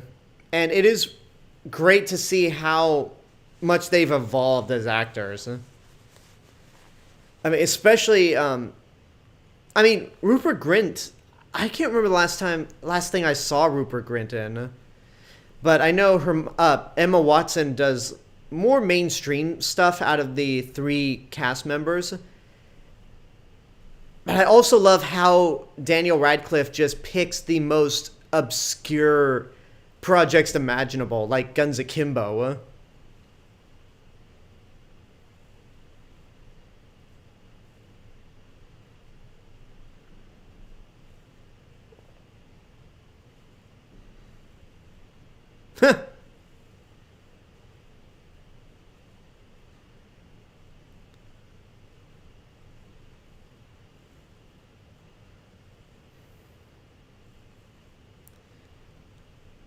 Those who haven't seen the new Loki show yet, so far it's pretty good. I don't think it's bad, but I just don't understand it. I don't understand what's going on most of the time. But, you know, we're halfway through the show. I'll wait till we get to the end of it before I give my opinion.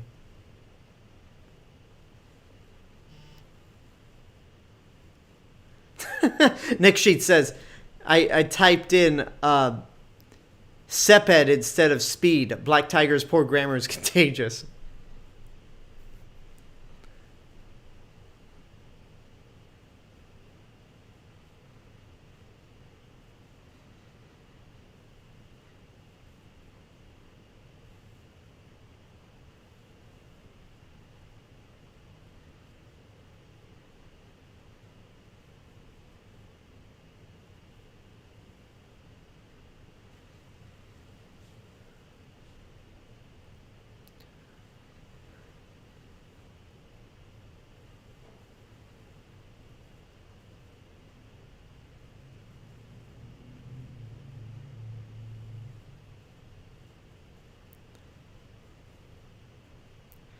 Yeah, I heard a lot of people give shit to Harry Potter as a character.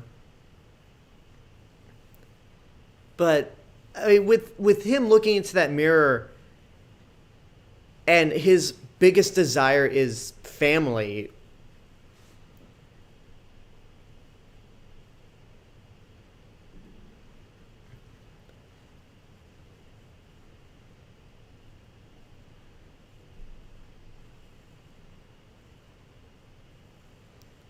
The fact that Harry's biggest desire is just to have a loving family, it kind of shows how selfless he is.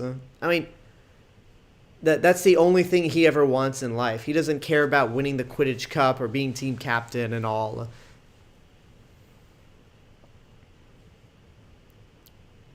Oh yeah, I've heard a lot of crazy arguments like against Harry Potter and how he's not that good of a character. I disagree.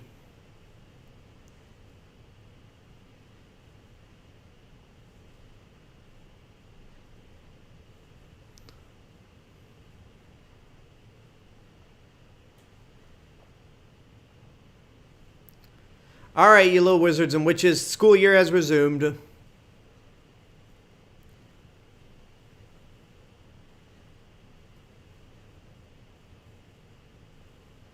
Boom!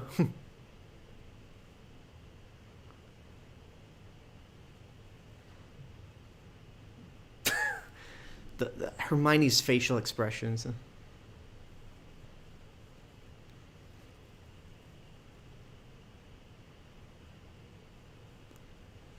I wish there was I'm pretty sure there's not an audio track that gives us like the line philosopher. Never mind.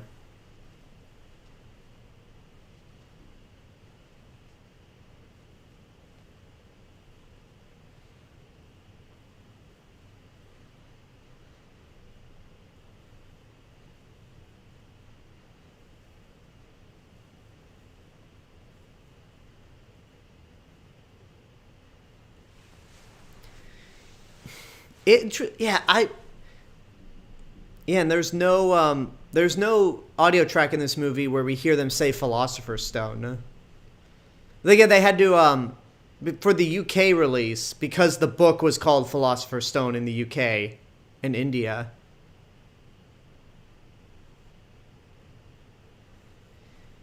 But yeah, they had to do different takes where the characters said either Sorcerer's Stone or Philosopher's Stone.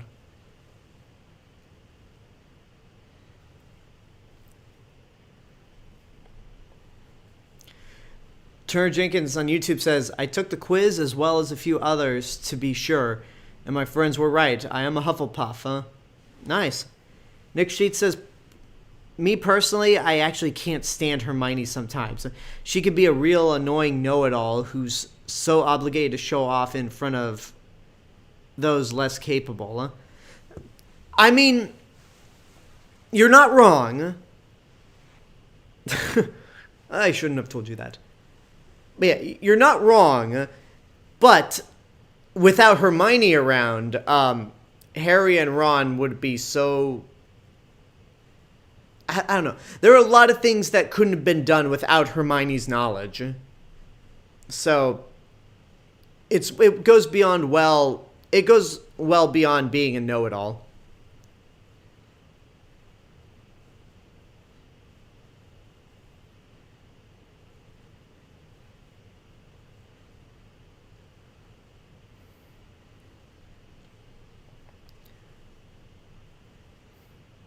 I was about to make a Jurassic Park joke.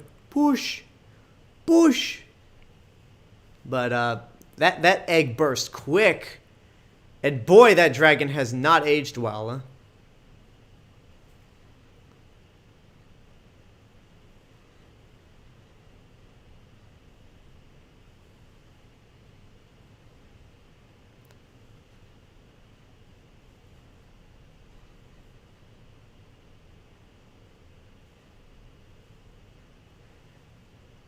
I also like how they give like each dragon is its own species. Like the Norwegian Ridgeback, the Chinese Fireball, Hungarian Horntail.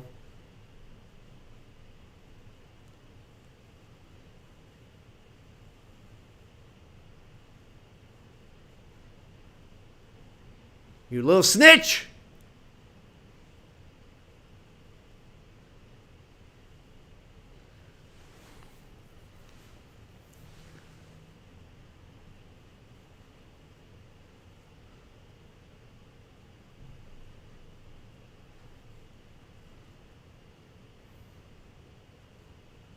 Good evening, you little snitch.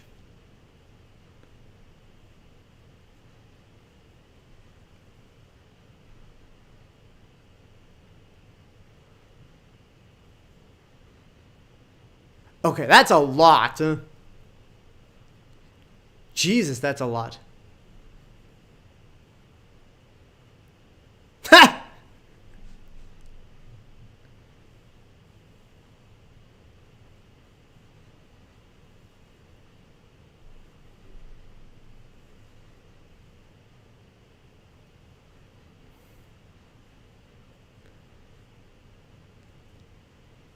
Snitches get stitches. I mean, that's an outdated phrase, but yeah, Malfoy would have been better off if he didn't tattle.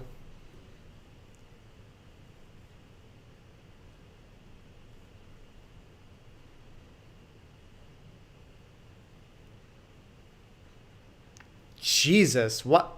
Why do they keep Filch around again?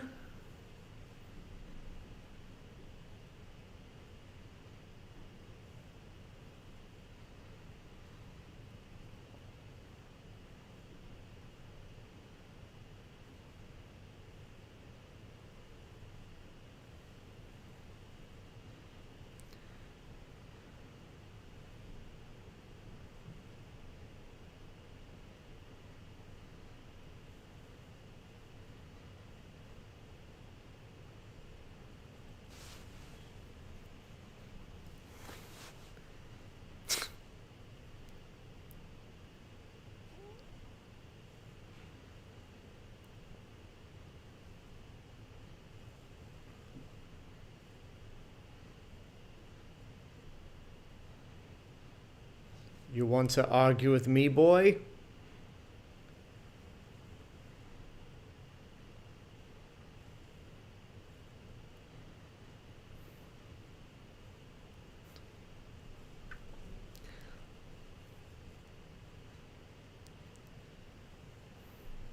Yeah, you have to question some of the people that Dumbledore keeps around Hogwarts. Like, Hagrid's cool, but Filch... Yeah, don't think of this as detention. Think of this as a little nighttime field trip.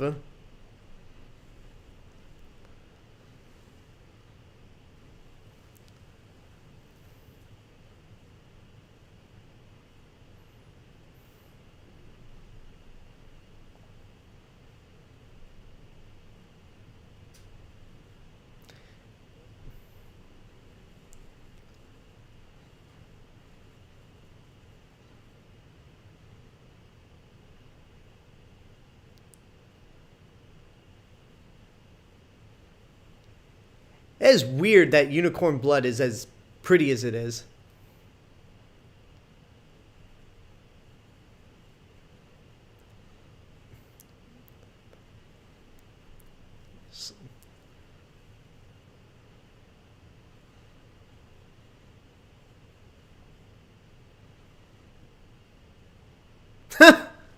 Okay.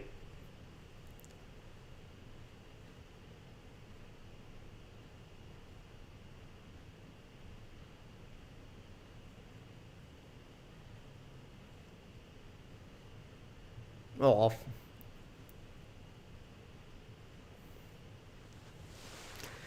What was it?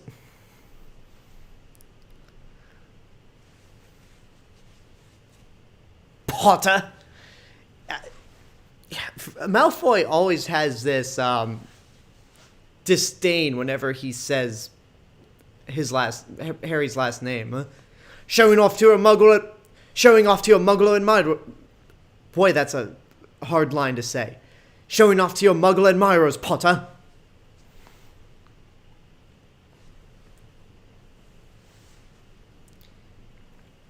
Slender Man's out there in the woods.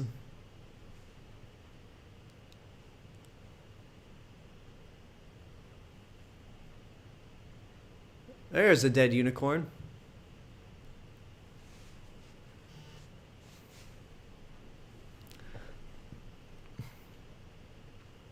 Oh, it's the other from the Avengers.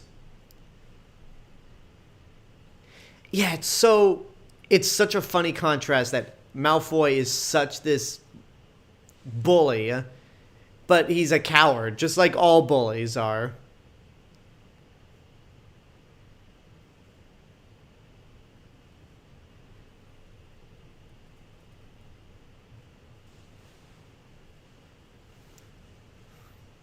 And of course, when somebody ever falls backwards in a movie, they can't get up.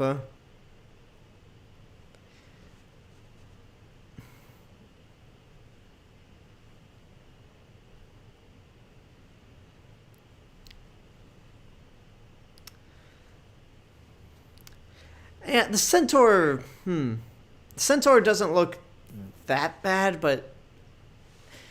Centaurs are a hard effect to pull off, I think.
Okay, the actual, main body of the Centaur looks fine, but it's always a weird effect. It's always kind of hard to pull off the Centaur walking.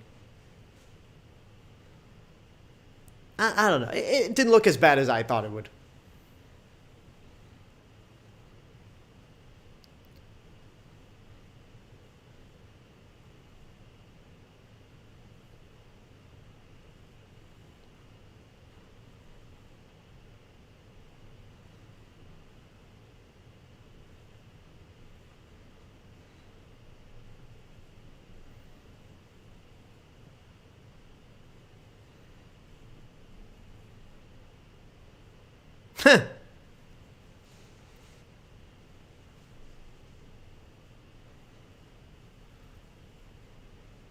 Harry?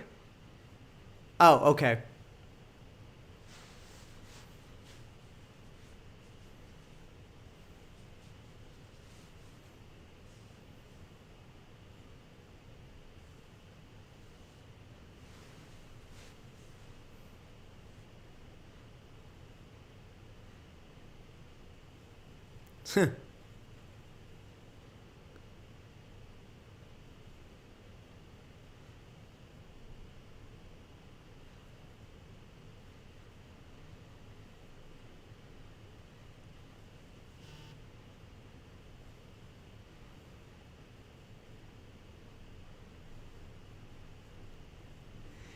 That always amuses me whenever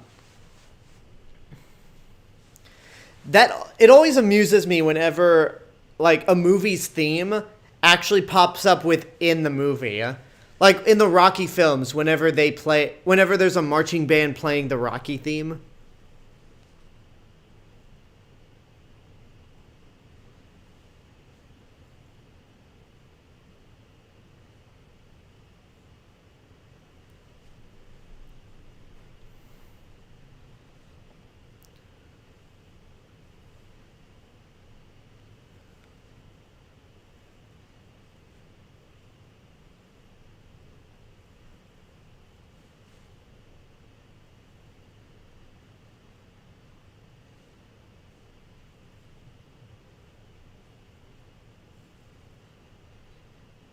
I shouldn't have said that.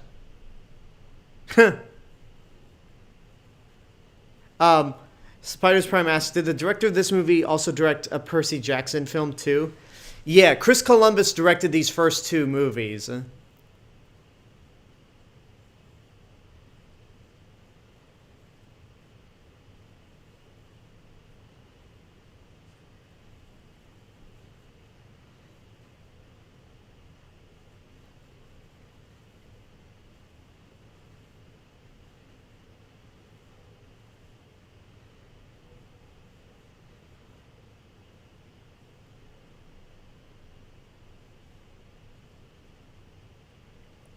Yeah, Chris Columbus directed not only the first two Harry Potter movies, he directed Home Alone. He directed a handful of other movies as well. Oh, he directed the awful, what was it?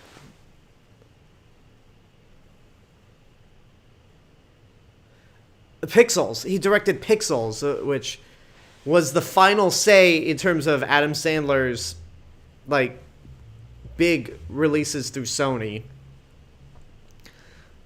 He wrote Gremlins.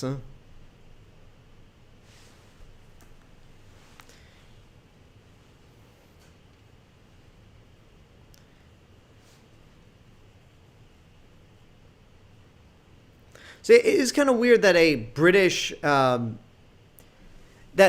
a film with an all British cast would be directed by an American.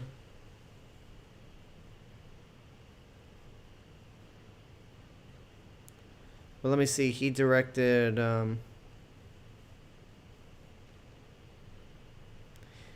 Yeah, he wrote Gremlins. He wrote The Goonies.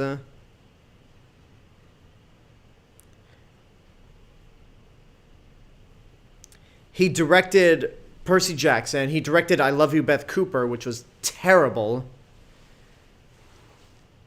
So he's...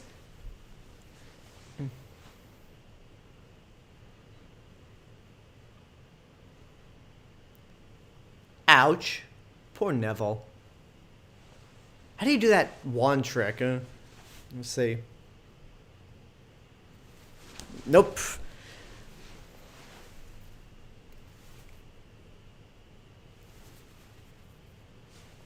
I guess I did it. There it is, the one holster. Because yeah, the robe has a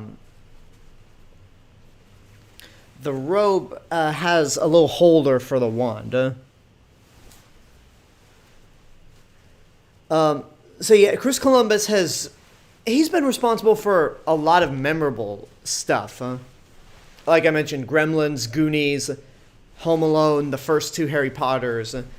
But he's made a handful of crap. So he's kind of hit or miss.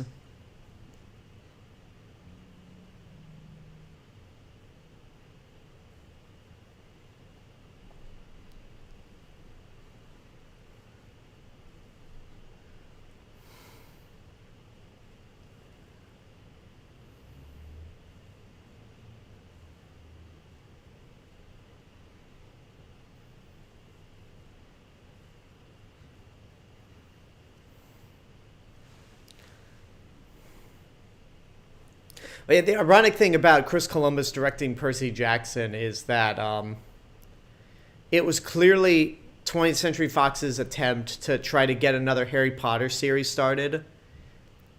Because there really was a trend where Harry Potter was such a massive juggernaut that studios really wanted to try to start their own Harry Potter series. Just like after the success of the Avengers, so many studios wanted to try to create their own cinematic universe. And obviously, none of them... okay, not none of them, but most of them did not pan out well.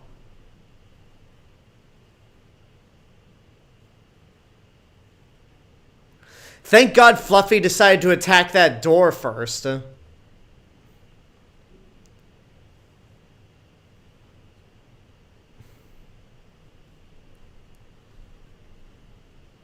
What a fascinating smell you've discovered.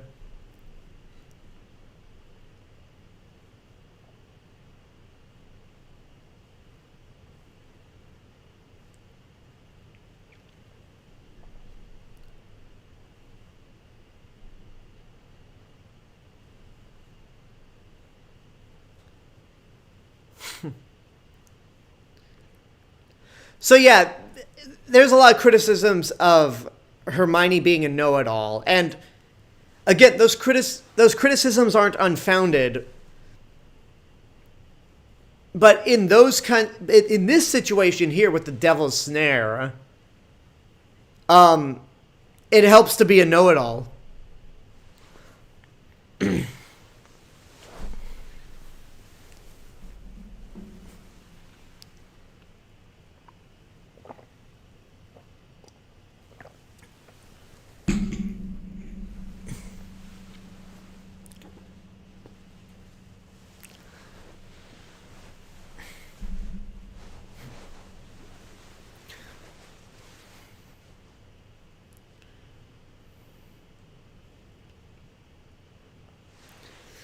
Okay, so there's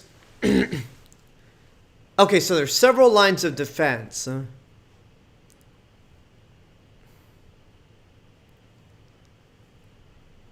there's several lines of defense for getting to the Sorcerer's Stone. There's Fluffy.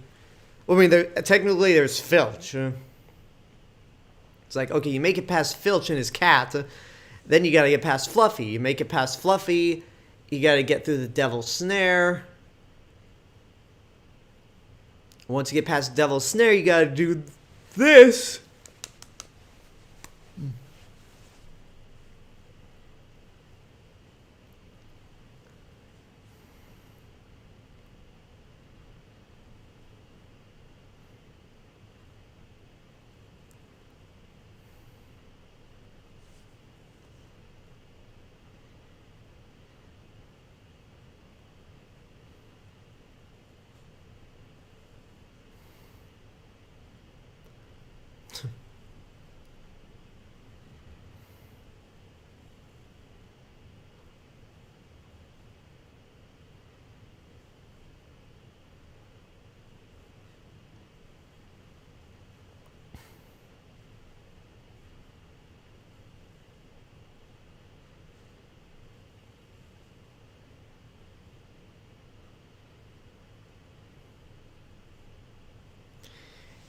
Yeah, you won a Quidditch game your first year. You can do this.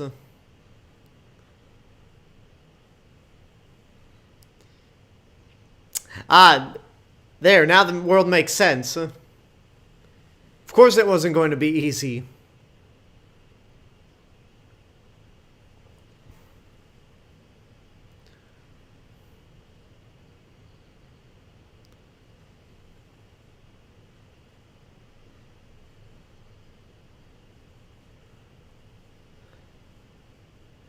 Come on, Harry, move faster. Catch that key.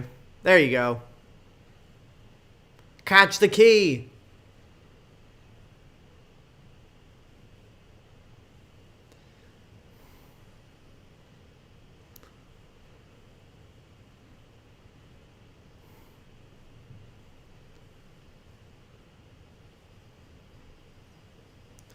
That old cliche again.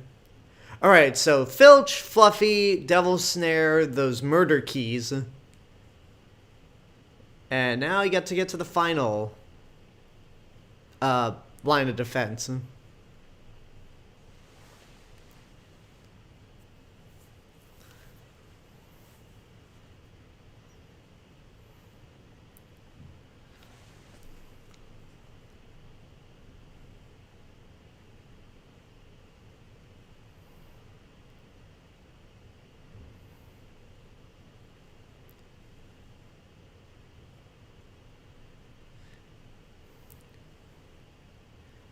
You know, you gotta wonder the thinking process that Dumbledore went through when making this. Let's see. We need several lines of defense in order for people to get to the Sorcerer's Stone. How about we make the final line of defense be this giant chessboard? Huh? It might feel a little too complicated, but I'm feeling it.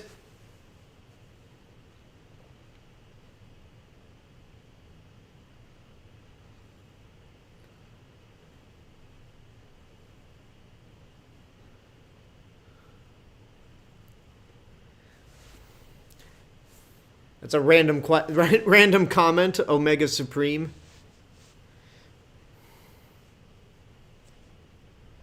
We play chess.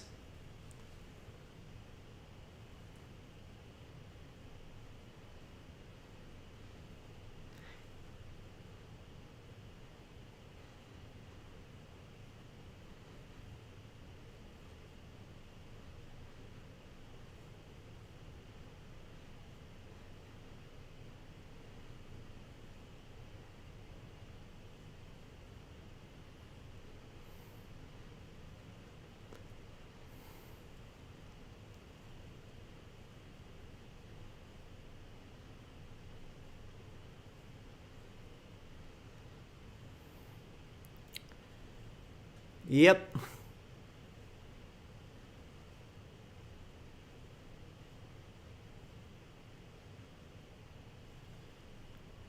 So y'all don't get murdered, okay?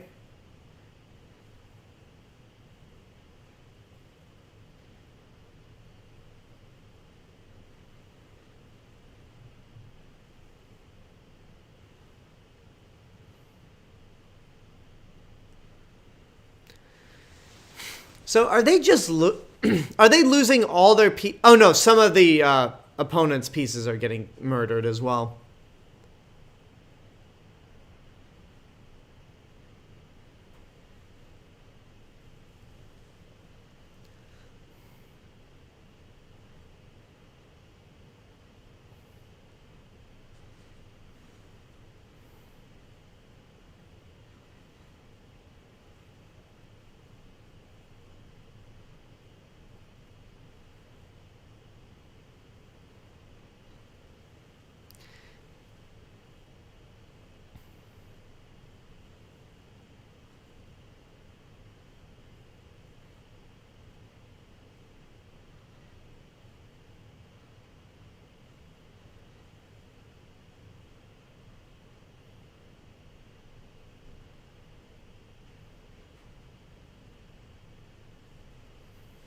So, okay, maybe this is just me. But in the book, I always imagined it like Ron was not sitting on top of an actual knight piece. That he sacrificed... That his equivalent of sacrificing himself was actually moving to that piece himself. And the queen just knocks him out of the way. Like, I feel like that's more dangerous and more of an actual sacrifice than here, because I always thought Ron could just jump off, and he'd be spared since his piece actually got taken out.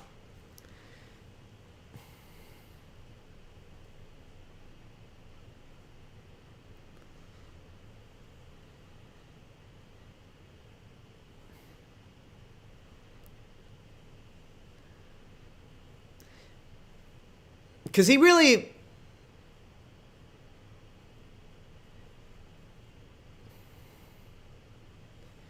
Yeah, because Ron... I don't know, that wasn't much of a sacrifice of Ron. But, well, I mean, whatever. That's me going down the nitpicks of, in the book they do this, in the movie they do this.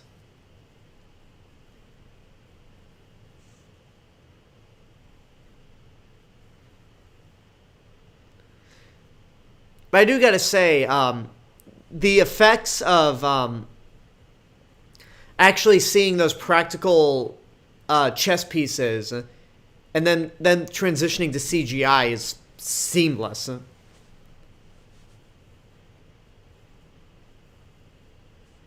Like 20 years later, the chess wizard's chess scene still holds up.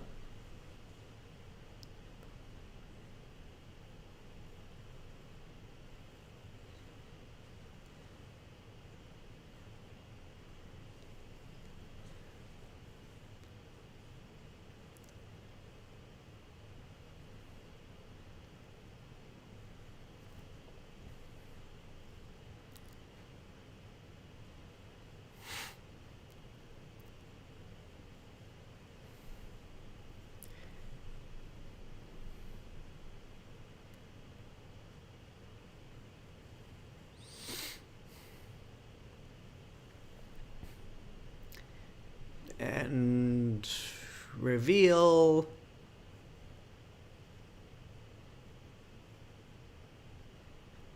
Yeah, why would you think that looked like Professor Snape, huh? Oh no, he doesn't. He doesn't think that's Professor Snape. Okay.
Did you hear something? Come here, Potter! Now!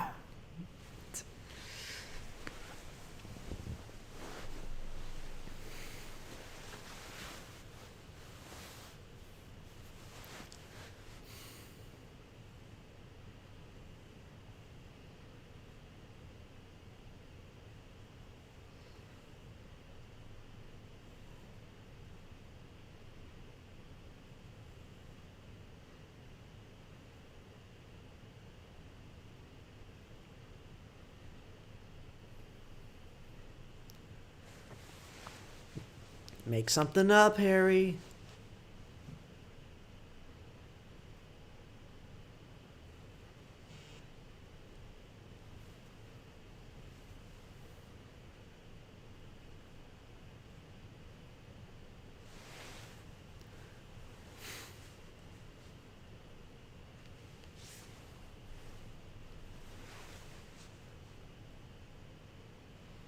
This part, I think it creeped a lot of people out when it happened.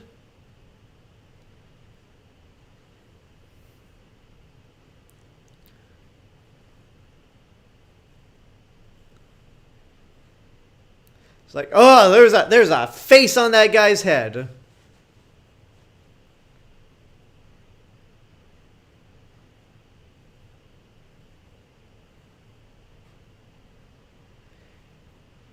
This really, Voldemort here really is like the original version of Palpatine in Empire Strikes Back. Huh?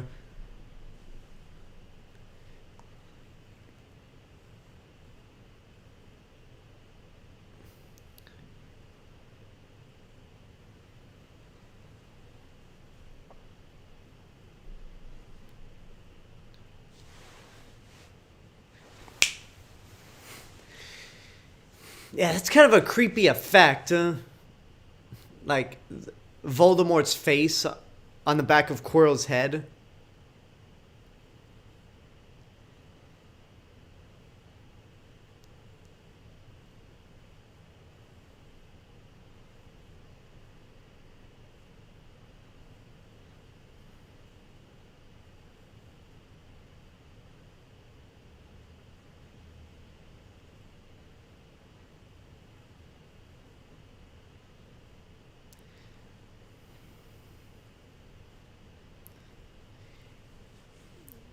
Harry, you know, when Voldemort says, "Would you like to see them again?" he just wants to kill you, right?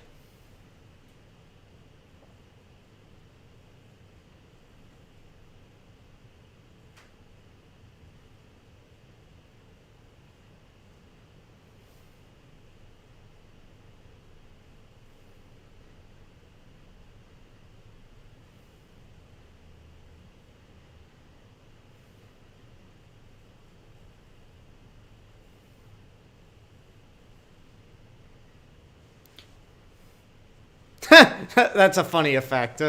Like,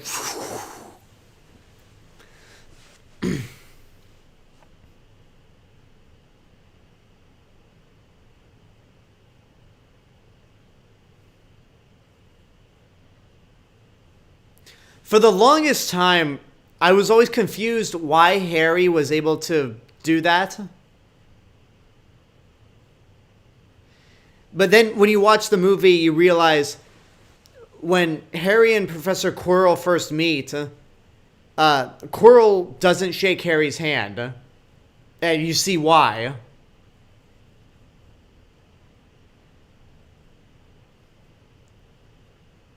Well, he turned into the mummy for a second.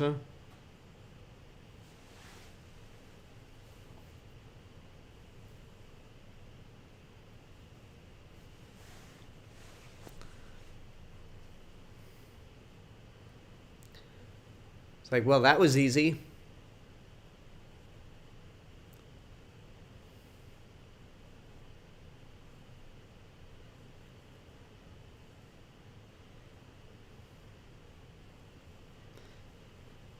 A little too easy, huh? Surprise!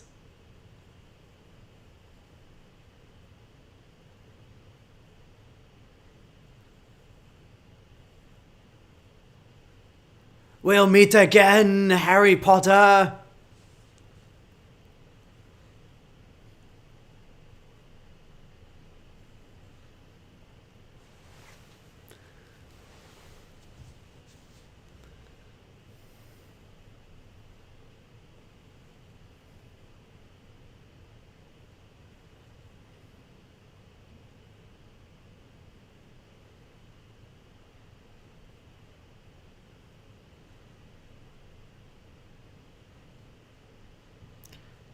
You.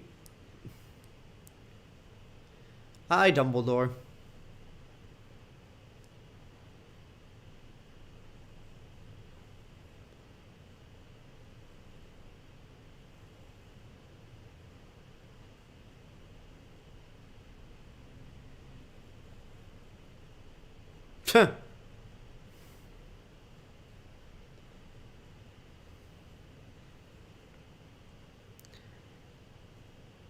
Spiders Prime says, I also know Gandalf too. You say that. It's funny you say that because in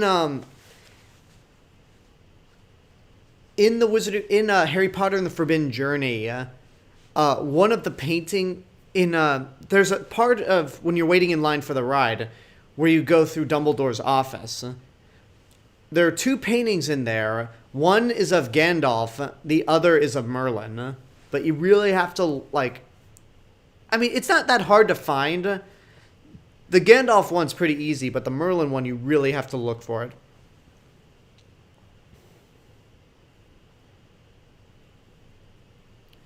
Oh, yeah, those Dursleys. Yeah, we'll get back to them Thursday with Chamber of Secrets.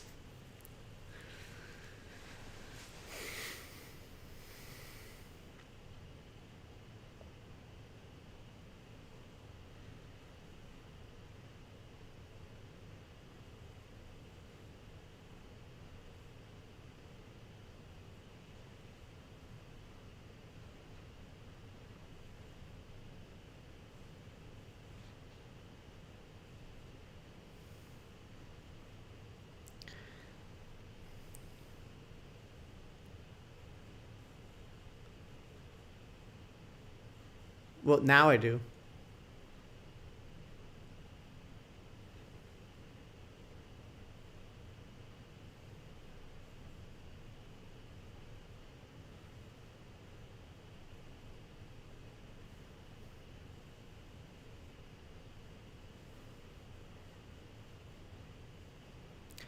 That's a big theme throughout the rest of this movie, or this entire series, especially when we get to Deathly Hallows.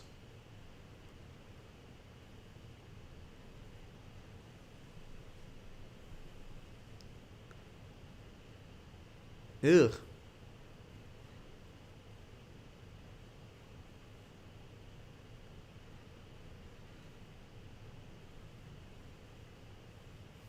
So what'd you get?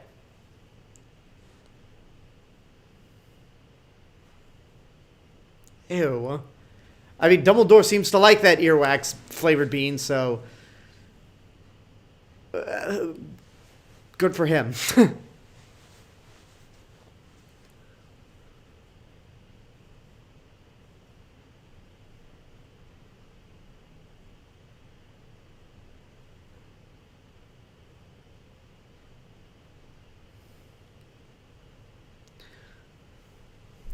All right, last day of school.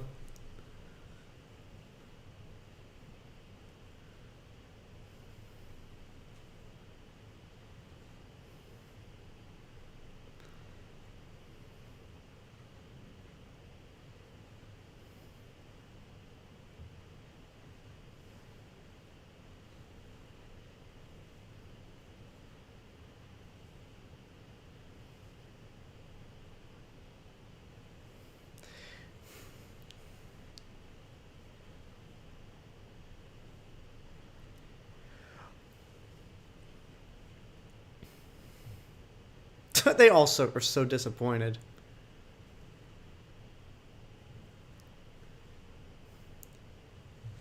Woo, Ravenclaw!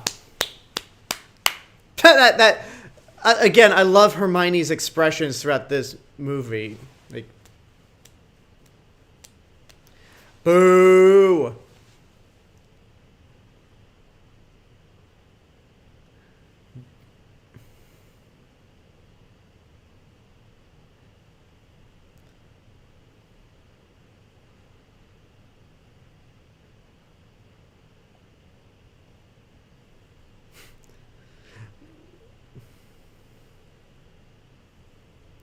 Yes, Dumbledore pretty much just pulled the rug out of Slytherin.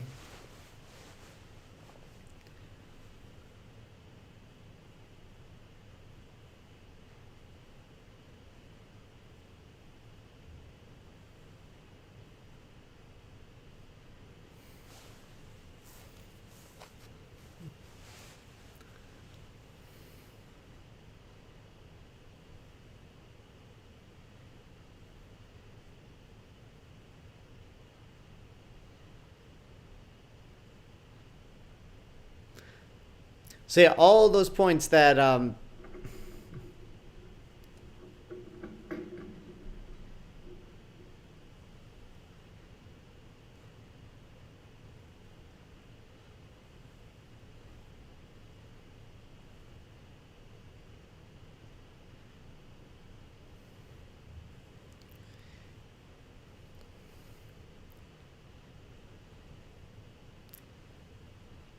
and that means Ravenclaw is going to get pushed into third.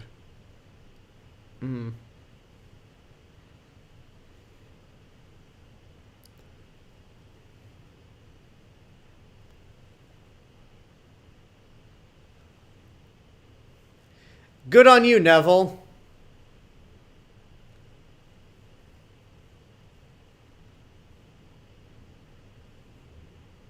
I mean, that's a good lesson to go by. Like, yeah.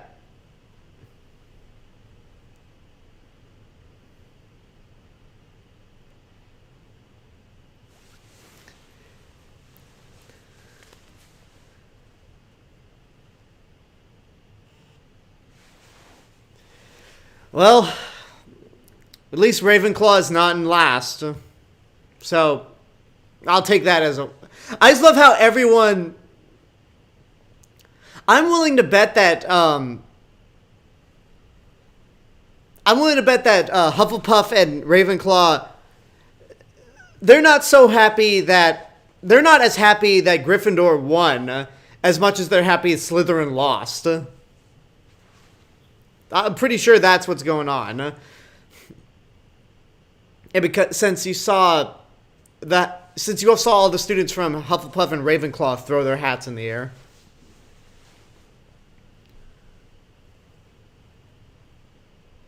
Nick Sheet says, I've actually been in Harry's shoes before in the sense I was trapped in an abusive relationship with my dad and stepmom, and I felt exactly like Harry with the Dursleys. That fucking sucks. I'm sorry you had to experience that.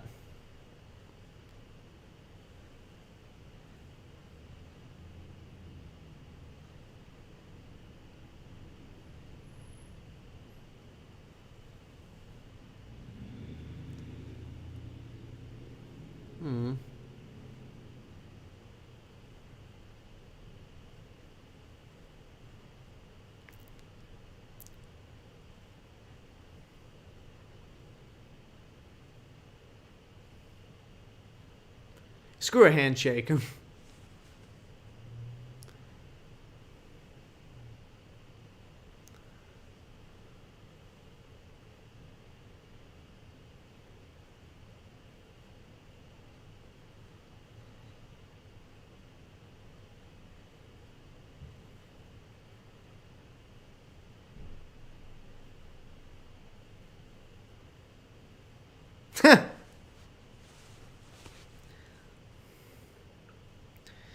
That's a great thing to walk away with.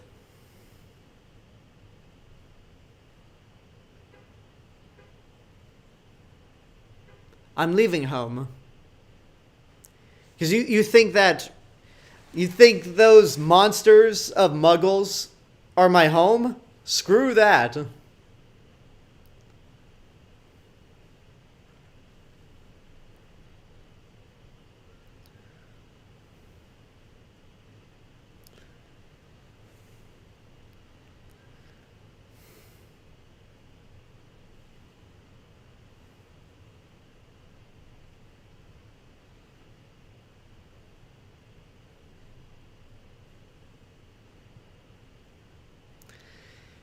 And there you go. That's Harry Potter and the Sorcerer's Stone, or Harry Potter and the Philosopher's Stone. Like I say, I'm not maybe it's because I turned the AC on, but I'm not as sweaty as I thought I would be in this. I think not wearing the wool sweater. I think not wearing the wool sweater helped. Yeah, J.K. Rowling's name popped up, and I just had to shake my head. I hate that she's turned into such a monster. But, I mean, it's good to know that her transphobic views don't hurt my enjoyment of the Harry Potter series. And there's John Williams. That's a good name to see in the credits. Yeah, thank you guys for joining me for my watch party for Harry Potter and the Sorcerer's Stone. Today's Tuesday. Thursday, I will be moving into my least favorite Harry Potter movie. And I mean Harry Potter movie. I'm not counting Fantastic Beasts. But yeah, we'll be moving into Harry Potter and the Chamber of Secrets. Thursday, 6 p.m. Pacific Standard Time, right here on YouTube and Twitch. So if you subscribe to me on YouTube, but you do not follow me on Twitch, that is twitch.tv/RealMrRobinson. I think Saturday, I'm going to be doing, I'm going to be jumping right into Prisoner of Azkaban. But Sunday, I'll be playing something. I don't know what, but I'll have a game. I'll be streaming something on Sunday. So keep your eyes open for that. And, yeah, that pretty much about does it. If you follow me...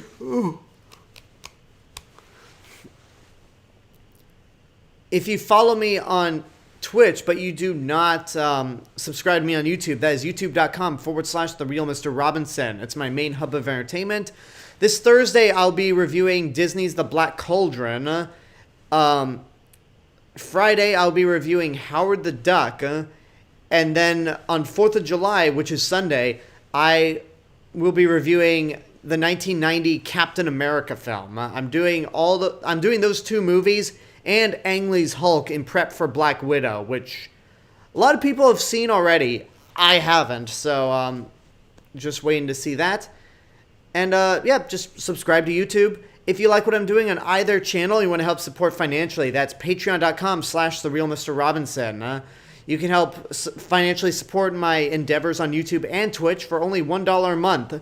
But if you want access to exclusive content that no one else gets to see, you can pledge up to $3 or more.